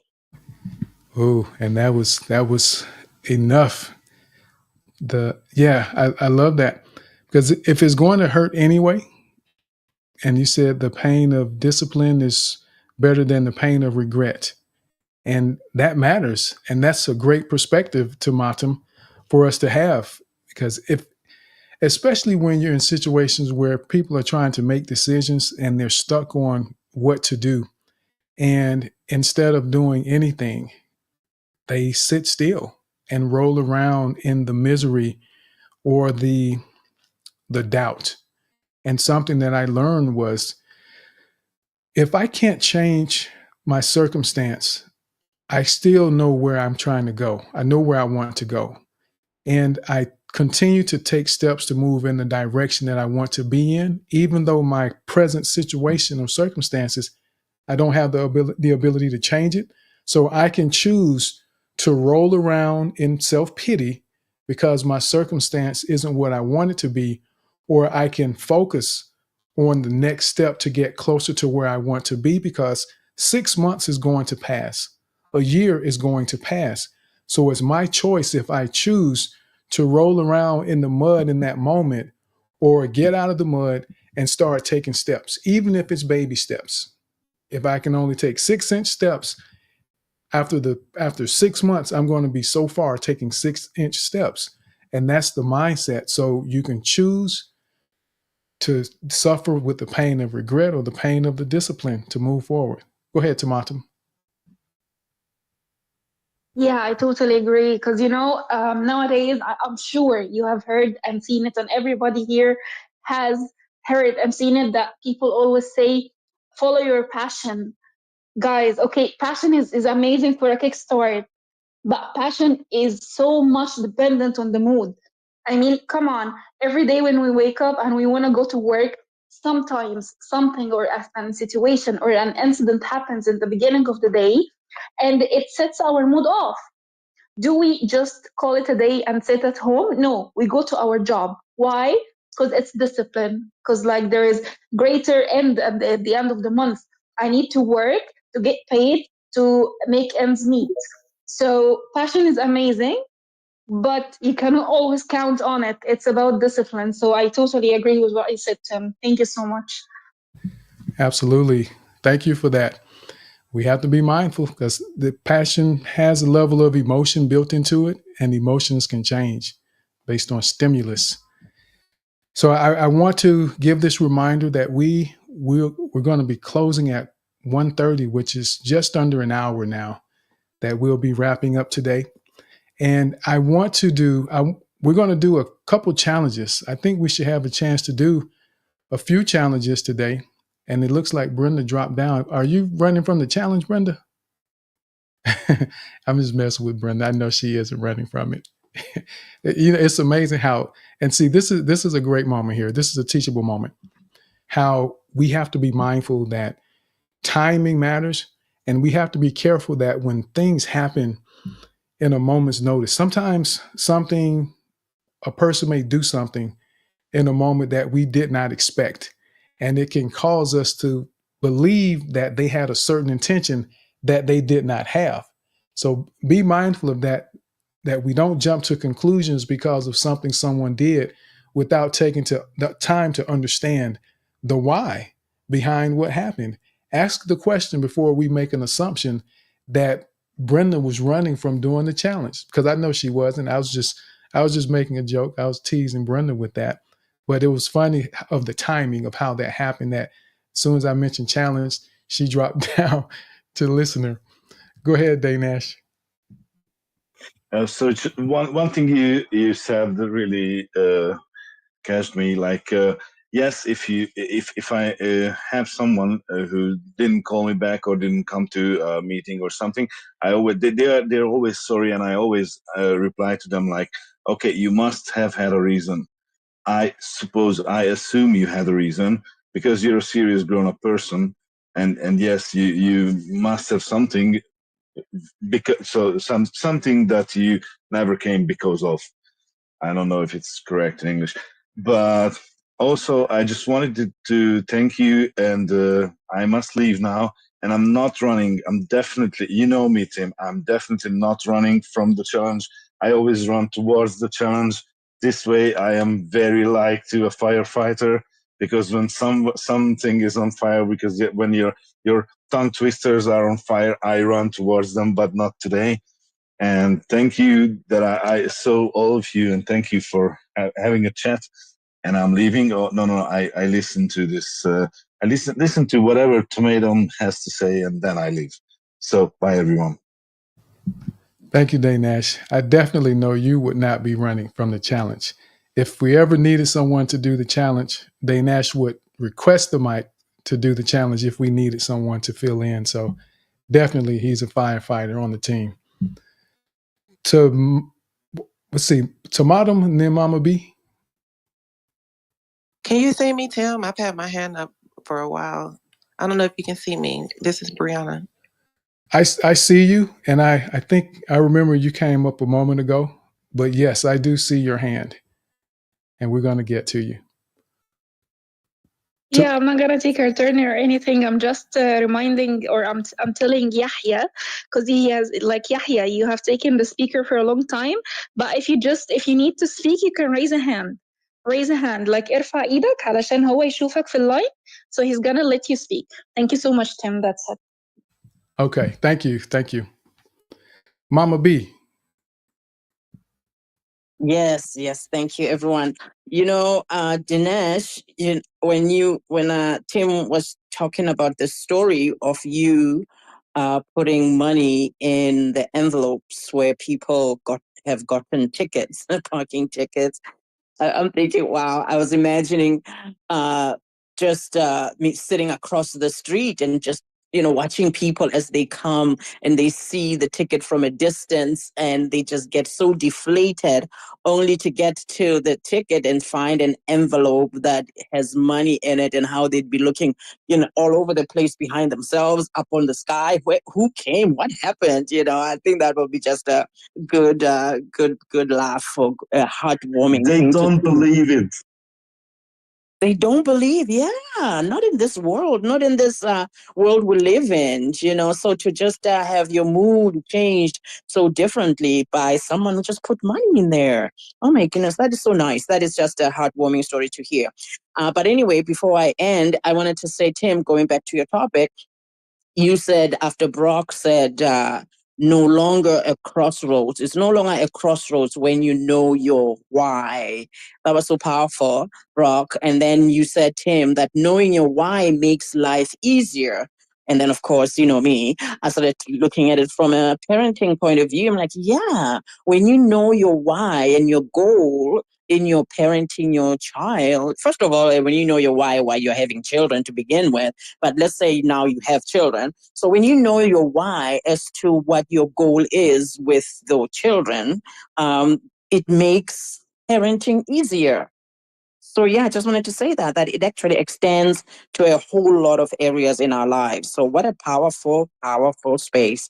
Thank you, Tim. And by the way, people, oh my gosh, we do have a confidentspeaking.us. It's a website that is in Tim's. I don't know whether it's in Tim's bio, but what also is in Tim's bio is is the link to buy him a coffee. I know I had to use this. Is it Brenda? Somebody said, who was this that said about tickle? Oh no, Emily said tickle my face. So if it tickles Tim's face, I wanted to use that. Tickle Tim's face and see in his bio, there's a link to buy him a coffee because He's been talking for so long. He's probably so parched by now. So I'm done speaking. Thank you.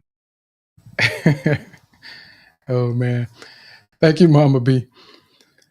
So let's see. I have Stephanie. So Stephanie was going to share something, and what we'll do after Stephanie and Osagi, I want to do a couple challenges. And what I said I would do a couple of weeks ago is do a challenge, and this is me putting myself on the spot where kind of an extended challenge, and I would let someone pick a random topic, and I want to not just the 60 seconds, but I think like 2 minutes, maybe 3 minutes, and challenge myself and see about speaking about it, almost like a little short presentation. So that will be my challenge for myself. And Mama B or someone else on the stage, you can think of the topic that we would use for that. But we'll do that after Stephanie and Osagi. I mean, Stephen. Stephen. Is it Stephen or Stephen? Yeah, Stephen. Stephen. Okay. How are you, Stephen? I'm fine, thank you, Mr. Tim. Good evening, everyone. Actually, this is my first time being here, and I was in space. I was just trying to scroll out to listen to other people's space, and I I went into others, but I wasn't okay with it. So, and I saw your topic, and I think it was a big why I'm here today. So the why for me is um if everybody could realize the importance of why, I think the country would have been so better than where we are today, because the why defines your purpose, why you live on earth. And I think the why, it's literally a guideline why we should be disciplined, resilient, and to do things that actually in line with who we want to be. Because if everyone could ask himself why, I think today the love would have gone round beyond where we are today. So the why for me was actually something I never thought of. It was part of me all this while. But I think, Mr. Tim, you helped me figure out this today. That's why it's very important why we should be who we are today. So that's my submission. Thank you so much for this privilege and opportunity you've given to me today. I really appreciate it. And I'm actually following you right now. So whenever there's any space that's coming up from you, I could just join. Thank you so much. Thank you for that, Stephen. I love the real time recognition of something that's important for us in our lives that we get to have in the space and in these moments. And I'm glad you found us. And I'm also just as glad that you came up to share that, because why is absolutely a great guideline for our lives to help us think more deeply. And for those of you that may be here recently or may not have heard me share this perspective, I always want you to learn to look beneath the surface. Never just settle for what's obvious. As confident and effective communicators, we learn to hear what isn't said. We learn to see the things that aren't always obvious to everyone else because we're paying attention. We're being attentive to the details that matter. And after today, we're really taking time to understand the why. And as we mentioned earlier, we talked about 4 types of why and and some questions to ask for each. But the decision based why, the emotional why, the relational why, and then the functional why. And all of those can help facilitate the guidance that we need to move forward in life and do it more effectively, and also our communication. And it absolutely aligns with the idea of being confident and effective communicators. When we understand why, it helps us articulate our thoughts and feelings a lot more clearly to people. And we're able to transfer that knowledge and information. And as Stephen said, and as others have said, tomatum truths, that discipline that we have, the love that we're able to have, being ready and creating happiness, all of that gets to drive us when we understand the why. So thank you, Stephen. I'm glad you were able to make it, and hope you continue spending some time with us in this community, because we are absolutely growing together and we're here to support one another. That's what we do. And for those of you that may not have spoken in the space before, do not be afraid. This is the place to make mistakes. We encourage mistakes in this space. If you aren't willing to make mistakes, you don't want to succeed, because it's impossible to achieve success if you aren't willing to make mistakes and take risks. So this is a place that when you take those risks, you have a community of people that are going to support you, encourage you, and then help you figure out how to do things differently if that's beneficial and valuable for you. So let me go over now to Osagi. Hey Tim, actually it's my friend's name, so it's Osaji, just in the future, Osaji. And but Tim, I wanted to hear your wisdom about this thing, and it's almost like I've had a questions, but since we're talking about this why, sometimes why might make people, or like asking why all the time might make people like anxious and less grateful for where they are in their position. So I keep hearing this thing over and over. You know that saying, they say you are exactly where you're supposed to be at the time that you are or you were. um so i I'm still trying to grasp to what people say when they say that. So in a way, it's basically being present, enjoying the present, rather than being too much critical to where you are, which, asking why all the time, or you know, um, maybe doubting your position today, or looking forward or backwards all the time instead of the present time, um, that might take away from the joyful, grateful position you might have today. So if you can shed any light on that, I'm still trying to understand. I have a friend who always keeps telling me that you're exactly where you were supposed to be at the time you were, or and I'm always thinking about that. I'm like, okay, like, it's just so in relation to the people who always are, not content where they're at, because they're always comparing or contrasting or criticizing themselves for not getting somewhere else. So I wanted to bring that point, because part of progress is understanding and grasping the idea that we are where we're supposed to be today. Um, so can you say a little more, Tim, in any way in that, like, would it help us have better gratitude, have better joy, if we're not asking why to kind of criticize ourselves versus asking why to progress? Got it. Thank you for that. And your question, as I understand it, is, does asking why too much cause us to not be grateful for where we are and cause us to be more critical of ourselves than we should be?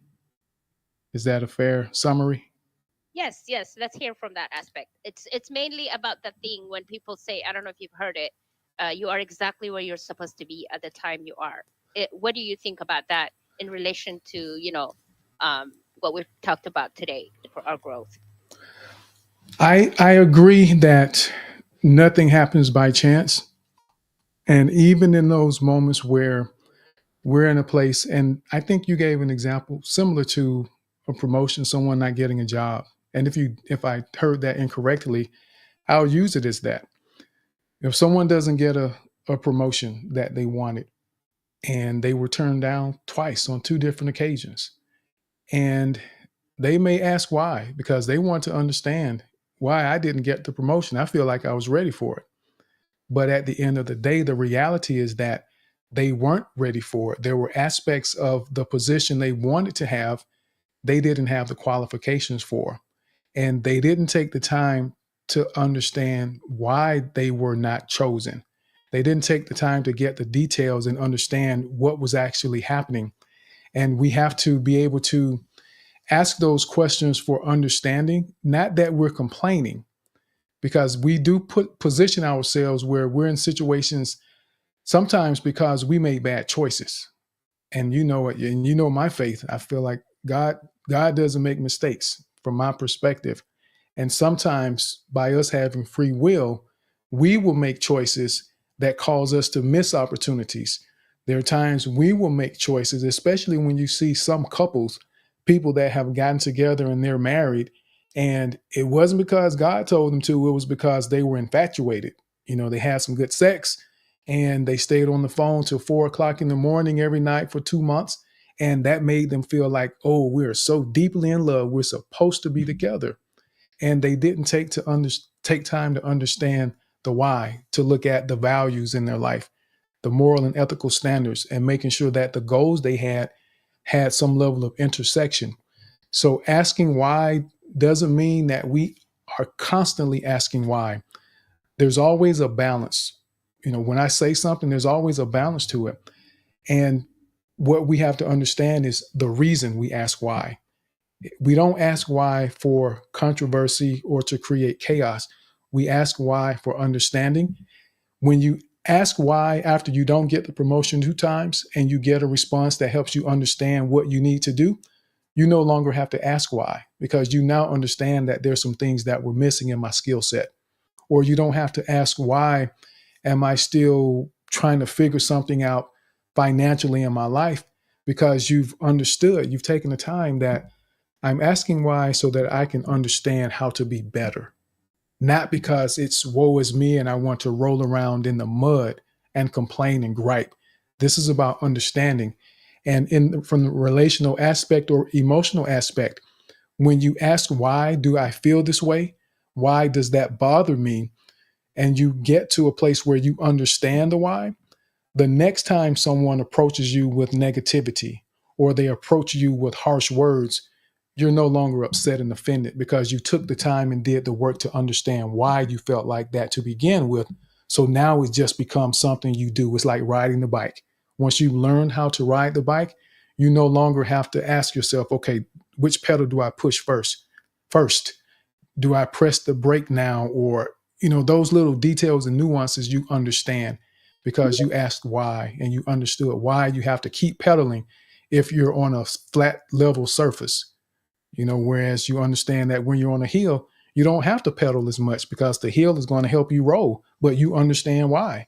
So those details, they become that transferable knowledge that we mentioned, and the and repeatable processes that come into place with the way we approach and navigate different situations and circumstances that we experience. So it's about the mindset and even the why of why you're asking why that matters. If you're trying to be controversial when you ask why, then it's a problem. But it's the approach as well that you take when you ask. And in business meetings, you know, I'll let people know, well, I'm curious about something. Can someone explain to me why we're doing this and doing X instead of Z? I just want to understand why so I can understand more clearly the impact of the decision we're about to make. And that's less controversial. So people are willing to give you the why. And the next time we have that discussion, I don't need to ask because I understand. I put the time in. So that's what I would say to that. Does that answer the question?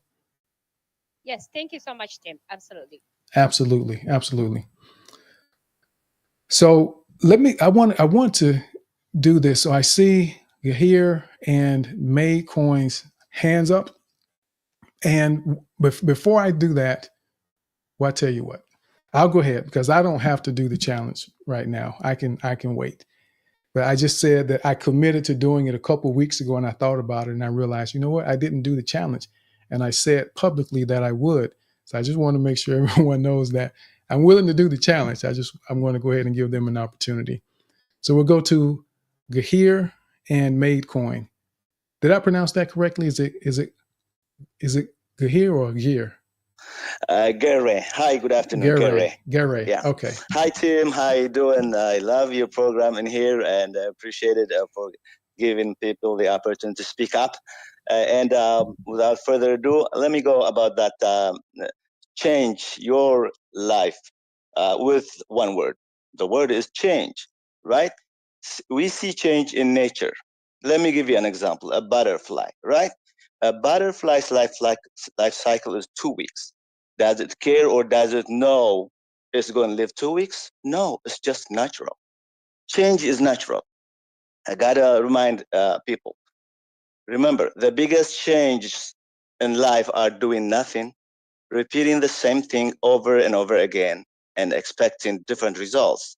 Change is as unavoidable as death in this life. Change is not only necessary, but also a prerequisite for a society to, and people to develop. You now realize you must change or perish. That's what biology also teaches us. That's what nature also teaches us. Adaptation and adaptability should be the building blocks of life. Enabling life is survival. Are you going to change? This is a piece that I just, a little statement I wrote a few weeks ago, but I thought I would share with you. It's fitting with the subject matter under this discussion. So how I know I also shared, and also the group also agrees, the two things, finding your purpose in life, finding your whys, and how to do it. If you find your why, it's much easier to find the tools and what to do things with those. So how do you find your whys in life? I mean, you can go anywhere, and people become impulsive to talking. The best thing a person can find ways to finding wise is employing active listening, listening actively, learning continuously, okay, and responding. This is extremely important. Responding, teaching confidently to experiences, to situations, to love affairs, relationships. You have to be willing and able to sacrifice to continue to change and adapt to change. Thank you so much. Thank you for that. Totally agree. We have to be able and willing to change and adapt. The world changes. Even we change as individuals. And I think that's an important aspect in relationships. People don't keep in mind. If you meet someone today, 5 years from now, 10 years from now, they're going to be a different person in some form or fashion. And I don't think people pay enough attention to that or themselves to understand how we change our desires, our tastes. I love pineapple juice. And years ago, I would just drink pineapple juice, pineapple orange juice, and I mean, drink to my heart's content and eat pineapples. But now, I eat a pineapple or drink some pineapple juice. It feels like someone took razors and sliced my tongue with it because my body has changed over time. And even the things that I like, my desires have changed. Certain things I won't eat anymore that I used to enjoy because my tastes have changed. Mm-hmm. And we have to be very mindful of those changes that take place. And it's important, Gear, as you said, that change is one of those words, but we still need to understand why. When someone changes, why did they change? And when we understand the why, it helps us be more receptive and more empathetic to the change that someone has made and how we also have to adapt, as you said, to the change that we are experiencing in someone else. So that it matters. Why are they changing? Did they change because they don't love you anymore? Or did they change because they just don't have the same desire that they once did? And there's no harm, no foul intended. So we have the why. It changes everything. So thank you for sharing that. Made Coin, how are you, sir? Yes, I'm good. Thank you for bringing me up. You always host a good space, good energy, good positivity, good encouragement, and that's the way to do it. Just we all need to work on ourselves, find areas where that are weakness, but make it become strength. Also, yeah, I just hosted a space on mental health awareness this morning. It went great so far, but the thing is, what I realized too is that I'm working on myself more to become a better listener. And what I tell the listeners on my space is listen to what I say, what I'm telling you, how to become a better you, what areas you need to work on. And I always share with them, don't feel like you're left out because as you working on yourself, I'm working on myself also. You know, I always tell them that like don't feel like you're the only one, but we all have to work on ourselves and building each other up. The thing that caught my attention, what you said, is like changes because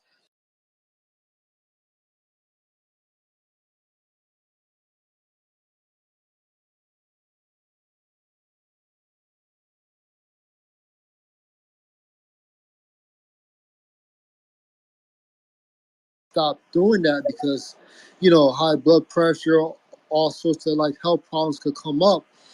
So when I changed my diet, it helped me think better. It helped me just be a better person instead of being moody at certain times. But like you want to like the best suggestions, I'm gonna bring up is I always bring this topic up is just review your day, review your week, and review your month and year, and see what progress you made in life, and see what changes you not have to make as far as financial changes or changes in your diet or whatever change it is. But you always want to keep up with your surroundings, especially when it comes to technology. I know some of you probably not into like certain technology, but at least at least like get familiar with the fundamentals of it. You don't what I'm saying is don't isolate yourself on things that is going to be changing, especially like in the banking industry, because more things will become more digital and a lot of these small banks are closing. So you want to be familiar with what's going on. It's like, say, for example, you wake up in the morning, you watch the news, what's going on, right? You see how much change is happening. Like, what if it's a computer system went down in the airport, nobody can't leave? What causes that? Don't isolate yourself from what's going on, but you want to keep changes with what's going on in the news. This way, you're aware of things. But other than that, I don't want to keep talking. I know you get ready to end the space, but like it's always something knowledge he's speaking about to help uplift everyone, and that's a very good thing. As for me, I want to share this with everyone. As we see changes within us and we learn from things, also you want to pass it along with your children's, your nieces and nephews. This way, like say for example, there's always going to be a bump on the road for them. It's just a learning experience, but you want to make sure that they don't make any big mistakes like you did in life.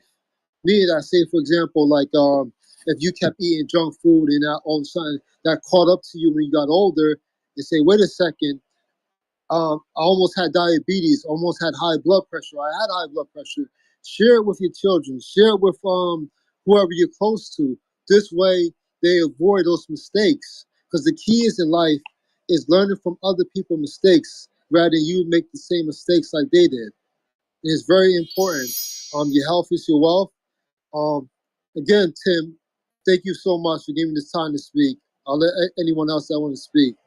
Thanks again, and feel free to also, if you want to follow me or check out my mental health awareness, because I'm doing this as a community to build it, to try and save lives and motivate people. You're free to sign up for my space the next time I host it. Thanks. Absolutely. And thank you for that. Thank you, Made Coin. Review your life, take time and do some audits to understand what's happening and understanding what's going Tim, are you on. there? We cannot hear you if you're speaking. Oh, you know what? Actually, my Twitter actually shut down on me. I was looking at something and then it just closed. And fortunately, it opened back up. So for those of you that host spaces, if you're having some kind of technical glitch that you don't understand, you do have the ability to leave a space. Don't end it, but leave it and come back in. And I think you have 60 seconds, I believe it is, to get back in. So I was like, oh my goodness, I hope it didn't end the space in the middle of Maycoin speaking, but it worked out. So yeah, but the reviewing your life and understanding things that are happening and thinking about what Maycoin just said, not isolating ourselves from technology or information that can be valuable for us, and also sharing that information. And it's important to do that. And especially about yourself. I want everyone to really begin to think about yourself physically. what's going on with your body, how and why things are happening. I have an Apple Watch, and the primary reason I got this watch was because it had the heart monitor. And I know it may not be completely accurate, but I've come to find out that it is. It's actually pretty accurate. And what it has allowed me to do is to recognize that I know when my heart rate, my resting heart rate, when my resting heart rate elevates, you know, anywhere from 5 to 10 heartbeats per minute, I know that I probably haven't been drinking enough water, or I haven't been working out for a little while. And what I've kind of figured is that maybe if I'm not drinking enough water, my heart, the muscle gets a little more tense, because water gives us pliability, makes it a little more flexible and able to move and shift the way that it needs to. And those are some of the things that I've recognized, that I pay attention to myself, to my body, and I understand why certain things are happening. I don't just casually sit back and let life happen to me. I'm trying to understand, because I'm trying to be here for my family. I'm trying to be here to fulfill my purpose and serve the people that I'm supposed to be serving. So that means we have to take the initiative to take care of ourselves. And I mean, that's important. And especially for the men, because men seem to struggle with going to the doctor. They don't like hospitals. That's something that's very common for a lot of men to say, I don't like going to the doctor. But we need to go to the doctor. And I'll tell you, I went yesterday for my second physical this year. And not that there's anything wrong, but I just kind of have this situation and circumstance where I have the ability to do that and not have to pay for it. So I go, because what it does is it gives me information about what's going on with my body. So if I'm able to see the doctor a couple times a year, then that just further equips me with the knowledge that I need to make adjustments along the way. So it's not a year, or for some people that will wait 5 years to go to the doctor and find out that they have a medical condition that could have been resolved, but it's too late because they took so long to go find out. So especially the men, because women I know, I don't think women seem to have that struggle, but I hear men talk about this and resist. So I want all of the men, make sure that you look out for yourself, go get checked out, do whatever tests it is that you need to do to make sure that you are as healthy as you can be. And we just do what we can to take care of ourselves, because there are people who depend on your guidance, your insight, your presence. You matter, you're important, and there's value that you need to add to this world that you haven't added yet. And we can't do that if we aren't making sure that we're doing as much as we can to protect our bodies so that they can be available to do the things that we're going to need to do as time passes. So that's just a little sidebar, Made Coin, that you made me want to share, because I understand the importance of that. And I will go to the doctor in a minute. I, I'm not ashamed of that at all, because I want to know what's happening with me so I can fix it before it becomes a problem and avoid that whenever possible. So thank you for sharing that. So I see that. Oh, go ahead, Made Coin. Yes, I just want to say real quick, also too, um, being your own doctor is very good, also too. Still go to the doctor, but being your own doctor, like you just said, drinking enough water, monitoring yourself is very important. That's all I want to say. Thank you. Absolutely. Thank you for that.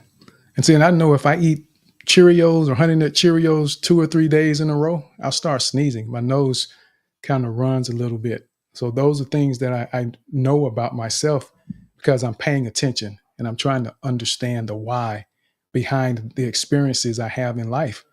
Why will change your life. When we understand the why and ask why, it will change our lives in so many ways.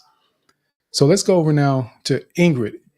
And before Ingrid speaks, just so everyone knows, just a reminder, we're going to be closing at 1:30. So today we have officially, well, I won't say we, it's me. It's all on me.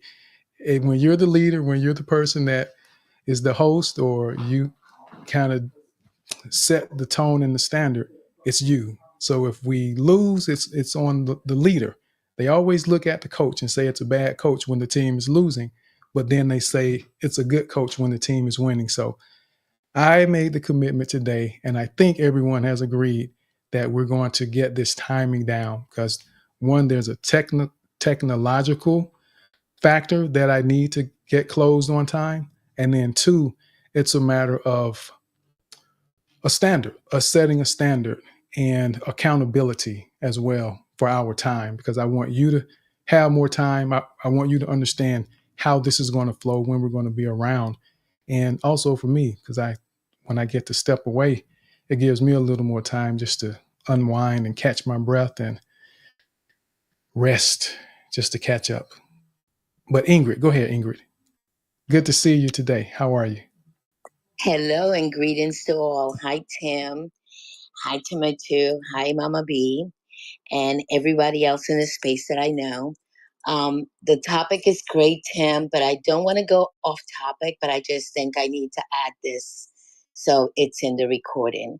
I invited someone into the space and apparently didn't quite, maybe they came in a little late and didn't quite understand how the space runs and thought that you were passing her over for someone else, not realizing that Danash had asked, said that he wouldn't be around. And he did speak earlier, and maybe that's why you went to him and you went to your co-host. Because people, if this is your first time in the space, when you are a co-host, if you're fortunate enough to be a co-host, Tim has also picked on me. He does engage them in the conversation because they might too want to add something to whatever you're contributing to the space. So whenever that happens, don't feel like he is passing you over for someone else. So I just needed to add that because it sort of bothered me. And I guess I'm like with Danash, I want people to be happy. I don't want people to feel bad and not to feel like they're being overlooked. Because one thing I know about Tim's space, you're never overlooked. I came into this space, I was invited by someone else. And I must tell you, ever since then, I think I only missed it once because I was away. But in other words, it's a great space and it's a safe space. So I just needed to add that. And thanks again, Tim, for this wonderful space. And again, my whys are is relationship wise and then happy wise because I know when I am happy, I know things are happy around me. It motivates me, and this space has been a great motivated force. And I am so happy for Bella for introducing me to this space, and for me meeting such wonderful people here as well. Thank you. Absolutely. And thank you for that, Ingrid. And it's actually that's a great example, about what we're discussing today and a space we did previously about getting context before we draw conclusions about situations. And my wife came and said, "Don't forget about Brianna." She came and mentioned that, but Brianna was the next person to speak. And for those that don't know, when you're in spaces, if the co-hosts have something they want to add, they typically can add and share when they have a thought that comes to mind. That's just the way things work and flow in most spaces. And it's like being the coach and the assistant coach. The assistant coach is going to get to speak before the players say something. So that's something that we those are just nuances that we think about in understanding the why behind the sequencing. And when I host spaces, I write down the names as I see the hands go up so that I understand who's next because it can get away from you sometimes. And I just say, I wish you would have waited, just a moment longer. It was, I mean, literally the next speaker. But that's just where we want to be mindful when we ask ourselves the why. When I say that emotional why, is why do I feel this way? Why does this bother me? Or why did that bother me? And that will give us some answers so that in the future, if a situation like that were to happen again, then an individual would say, okay, well, maybe this could be the reason it happened that way. There was probably a reason that I don't understand. So let me give myself a little time, just be patient and relax, and know that my time is coming. And yeah, so it's that's one of those examples how we have to be mindful that why, and that's truths or Osagi. It goes back to that's a time that you ask why, but then once you understand the why, you don't have to ask again because you learn from that experience that I just need to be a little patient because there's probably going to be an explanation I couldn't see. And as confident and effective communicators, we understand how to take that extra time to wait. Because I promise you, what I have learned is that when I have a question or concern about something that I don't understand, 9 times out of 10, if I just wait a little bit longer, the person is going to clarify what I don't understand without me having to interrupt or jump in or get upset and leave. We just have to sometimes we just have to be a little patient because everyone expresses themselves a little differently. The styles are different, and we just wait, just hold on. And I promise you, you will begin to get some of the answers before you even ask what you want to ask. And before we go to Papo, Ingrid, you want to add something to that? And then we'll go to Papo.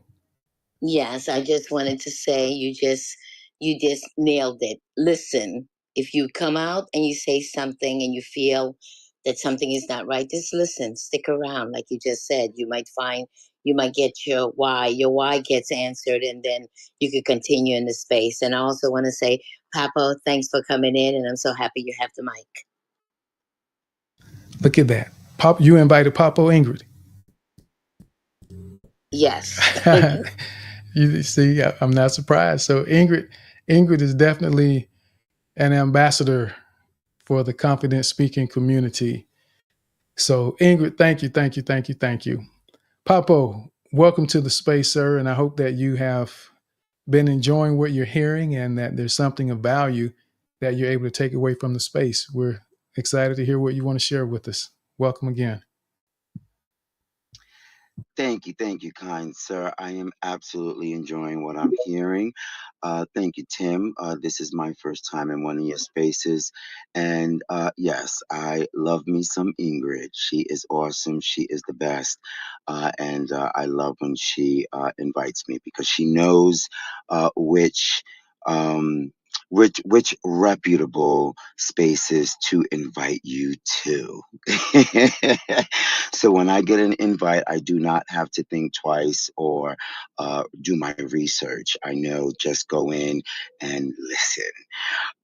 So thank you, Ingrid, and thank you, Tim. And as soon as I came in, it was just 60 seconds before I was able to hear something that.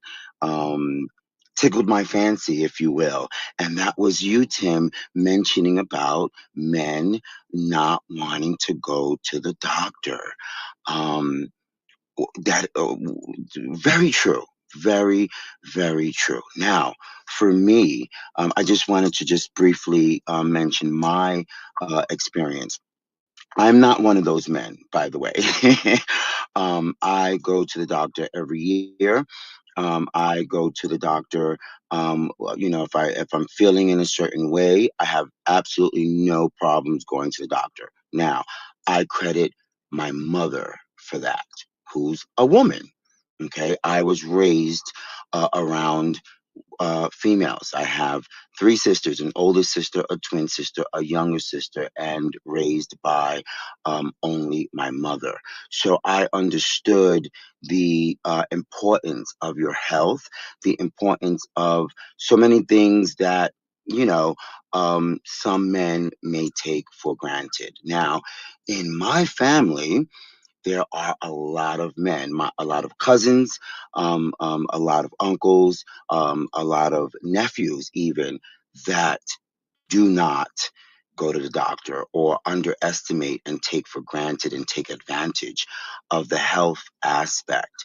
And all of these men I love. These are my family members, and I realized I'm 40, and I realized about 15 years ago at a young age, um, talking to them and telling them you should go to the doctor, you should get your checkups, and all of that. Even to men that were older than me at that time, it was kind of pointless.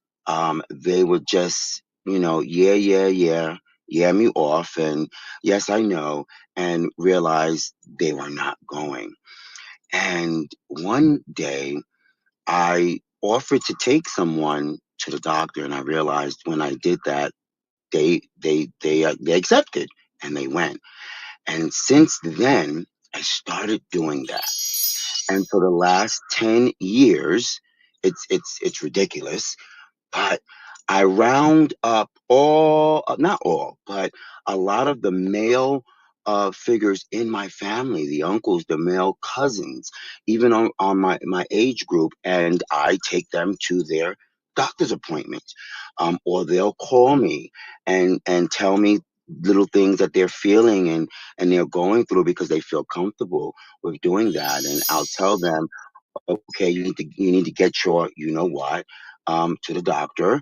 I'm coming over, blah blah blah blah blah. If you don't want to tell your wife or you don't want to tell Bob, whoever, we're gonna go together, and we go. So my point of sharing this is for any of the ladies or gentlemen in the room, not just tell your loved ones, who are men, that they should go to the doctor. But if you can, offer to accompany them, offer to take them, offer to support them, offer to help them, offer to be there for them, to go to the doctor. Because many of them are nervous, are scared, do put themselves on the back burner and think that no, they're fine, they're okay. A lot of my cousins feel like it's just gonna go away. It's magic. Don't worry about it. It's just a little cough. It's just gonna go away. And I would be blunt with them, and I would.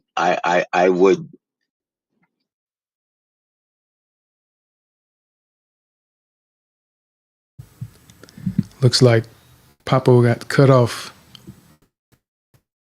I guess he's having a connection issue. Agree that. Hello. Oh, your sound went off. It cut off. Oh, I'm sorry. There was a phone call coming in. Okay. Um, so just to end to in conclusion, they would be upset with me at that moment, but always after the fact, they would appreciate my sincerity and my transparency with them. So just to encourage everyone. To support their husbands, their brothers, their sons, their cousins, their fathers, and to go with them if they're able to. And thank you again for the excellent space on changing your life with one word. Mm. Thank you for that, Papo. That's an excellent addition to that. Sometimes they need someone to go with them. You never know. They could have had a traumatic experience as a youngster that made them afraid. Just like those children whose parents felt like the best way for a child to learn how to swim was to just throw them in the water, and now they're terrified to get in. You never know. So I love that, Papo, that you go with them and take them so they have someone to help them feel comfortable. And we're glad that you found the space or that Ingrid invited you. And I love that example again with what Papo said, that Ingrid has established a level of credibility and trust with him that if he invites her, he doesn't even need to do his research. He's willing to trust what she says because she's established that level of credibility with him because of her actions, her integrity, and the way that she presents herself. So when it comes to Ingrid, for Papo, the values and the morals intersect with his goals on some level that he's comfortable enough with her recommendations to just trust that what she says is going to be comfortable and safe for him. So thank you, Ingrid, for doing that and for being a person of good character that people trust. And that matters, people. That's one of the reasons I often say you only get one chance to make a first impression, but make sure you leave the impression that you want to be remembered for. because it's very difficult to change someone's mind about you once they formed an opinion. And, I had to go into work, go out of town, a meeting out of town last week. And we were there 4 days, actually in the building in the office for 3. But the first day that I went, I wore my suit. That's how I do it when I go into the building, even though I'm remote. The first day I wore my suit, but it was polo and slacks the next 2 days because the first impression is important to me. Had I shown up with my polo the first day, then they would know me as the polo guy. But I need them to know, I want them to know that I'm coming with my suit when I'm showing up somewhere. That's just the way that I like to present myself. So that first impression, make sure you create the one people you want people to remember you for. Mama B. Yeah, just quickly, wanted to say that, the example that what was shared here with Papo and Ingrid and Ingrid's reputation made me tie a bow to this conversation that it really is a personal brand. We are on these streets wanting to build whatever we're building, but our personal brand is what really goes ahead of us. And so when your why, with that intersection of your ethics and the stuff that you mentioned earlier there, I'm going to encourage people to listen to the replay. It really comes down to a personal brand, and a personal brand is your reputation. And so Ingrid has built a personal brand where she is very dependable and trustworthy. So I just wanted to say that it does extend to more than we actually realize. And we just had an example of that today with Papa and Ingrid. Thank you. Absolutely. It matters. It absolutely matters. So we'll go over to Lisa now, and Lisa will be our final speaker today. How are you, Lisa? Hi, Tim. I am well. I want to thank you for throwing me a mic. It's been a while. And for all of you that don't know me, I just want to say thank you to the host, the co-host, the speakers, and the listeners for being part of X. You are in history and being part of history as it is being written. I love each and every one of you. Life happens. So every now and then, as we're in and out of spaces or you see us take breaks, for you that don't know, I now have a grandbaby that's 2.5 months old today. And Tim, she is well, and her name is Elena Rose. But y'all support each other. And if I could give one word to change your life with, it is love. Because if you do things in love, out of love, and with love, your life will turn out so much differently. And it will be positively positive through every experience and every person that you reach, you touch, and you come in contact with. Tim, I love your confident speaking spaces. I would love to see you hook up with Diligent Degen, who teaches people how to do spaces if they're interested. He's funny. I'm sure you've met him. But anyways, guys, please keep on, continue on Exit, and keep reaching out and come into Tim's spaces. He's amazing. And then he's got other spaces he goes into. But it's the network. It's your net worth here on X. And the more you reach, the more you learn, and the more you realize that love is changing the world, one person, one space, one entity at a time. So again, Tim, thank you. And I appreciate each and every one of you. Keep on keeping on. Thank you for that, Lisa. And congratulations on the 2.5 months. Elena Rose that's a beautiful name. It sounds like a celebrity name, Elena Rose. Like it should just be lit up in stars and lights somewhere. Can you all hear that? Imagine that. Elena Rose. Doesn't it sound like a celebrity? Elena Rose. I love it. I love it. So thank you again, Lisa. Glad to have you back. And whenever you have the opportunity to, we always appreciate you being here. So I want to thank everyone for showing up in the space today. Today, we've talked about changing your life with one word, and that one word is why. Why? Begin to ask the question to understand why of what's happening in our lives. We've heard of the why of the big picture purpose in life. Why am I here on this earth? But I want you to think more deeply to some of the nuances that happen where understanding the why can be significant and very impactful in our lives. And it's important to think about that. We discussed decision-based why, emotional, relational, and functional why. And then we also talked about making sure that you establish the values for your life, your morals and ethical standards, and then also establishing goals that intersect with your values, morals, and ethics, and then avoiding the distractions that will pull you away from what you are doing based on the why you have established for your life or any given circumstance. So it would be great if you came in late to go listen to the replay. I think it would be insightful for you and add some value for some thought processes you may have or may want to adjust. But before we do, I want to see if Mama or Tomatum, you want to share something before we go, and then Mama B.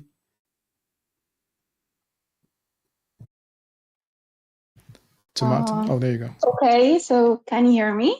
Yes, I can hear you. You have a final thought you want to share before we go? No, I would just like to say thank you so much, Tim, for your amazing space. Thank you for having me as a co-host. I hope that I have done it well. And thank you for this amazing space. I mean, like, your space became a landmark on Saturday. I wouldn't say that Saturday defines your space. I would say that it's the vice versa. Like your space, defines Saturday. It's like, so now I remember Saturday. So okay, so Saturday means Tim's space. Thank you so much. Thanks for all the speakers. Every and each one of you said something that's beneficial to all of us. Thank you all. I wouldn't hog the mic for too long. Thank you so much, Tim. Thank you. Thank you so much for that. That's very interesting, and I'm grateful to hear a comment like that. So I really appreciate it, and thank you for being willing to co-host today and embracing a new challenge. To do something a little different. Mama B, any final thoughts you want to share with us? Just to say thank you, thank you, thank you, Tim, for the space. Powerful, powerful space as usual. We walk away better people because we come to the space. And yes, Tomatum, you're right. Saturday, the space defines Saturday for me.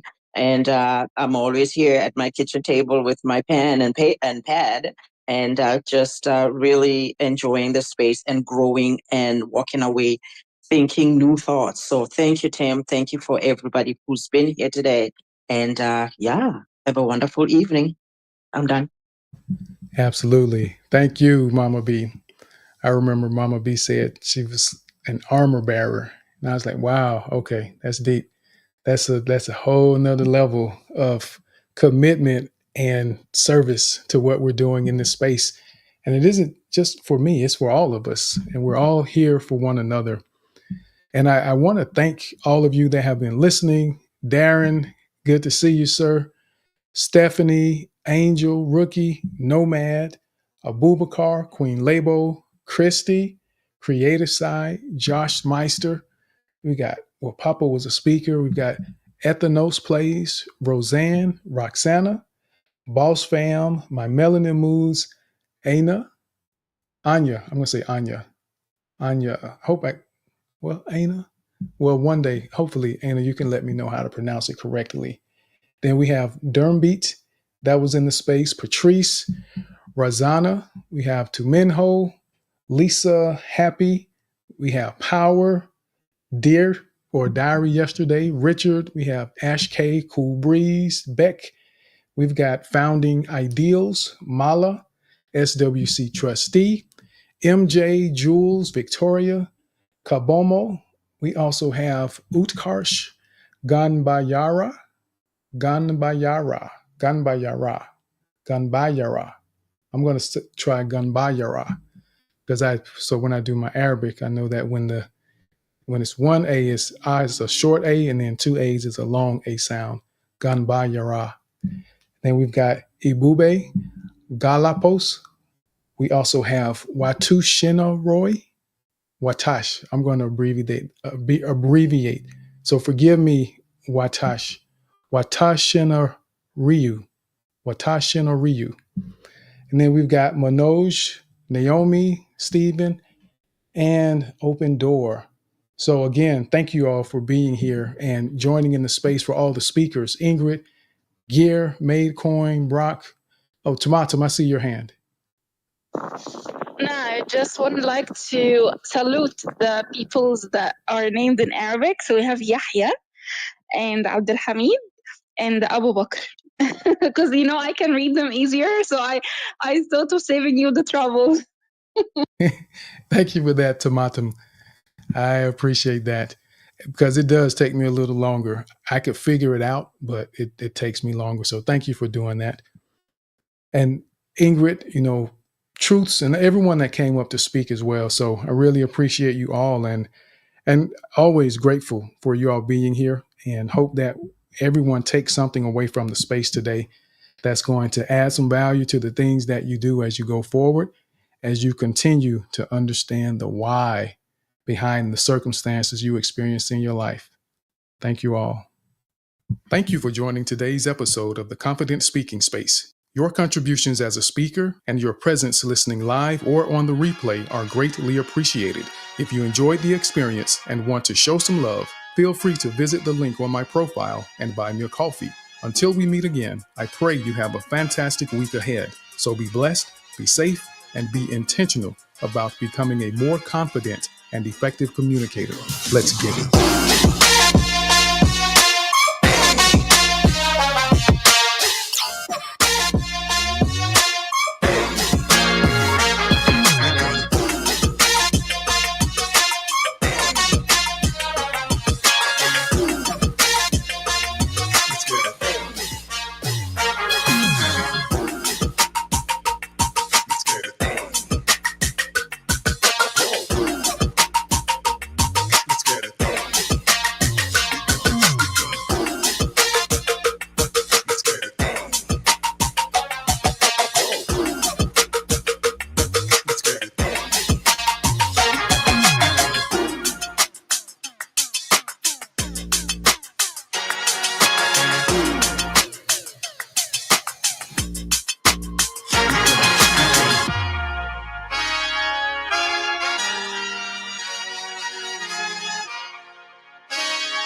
We're gonna go.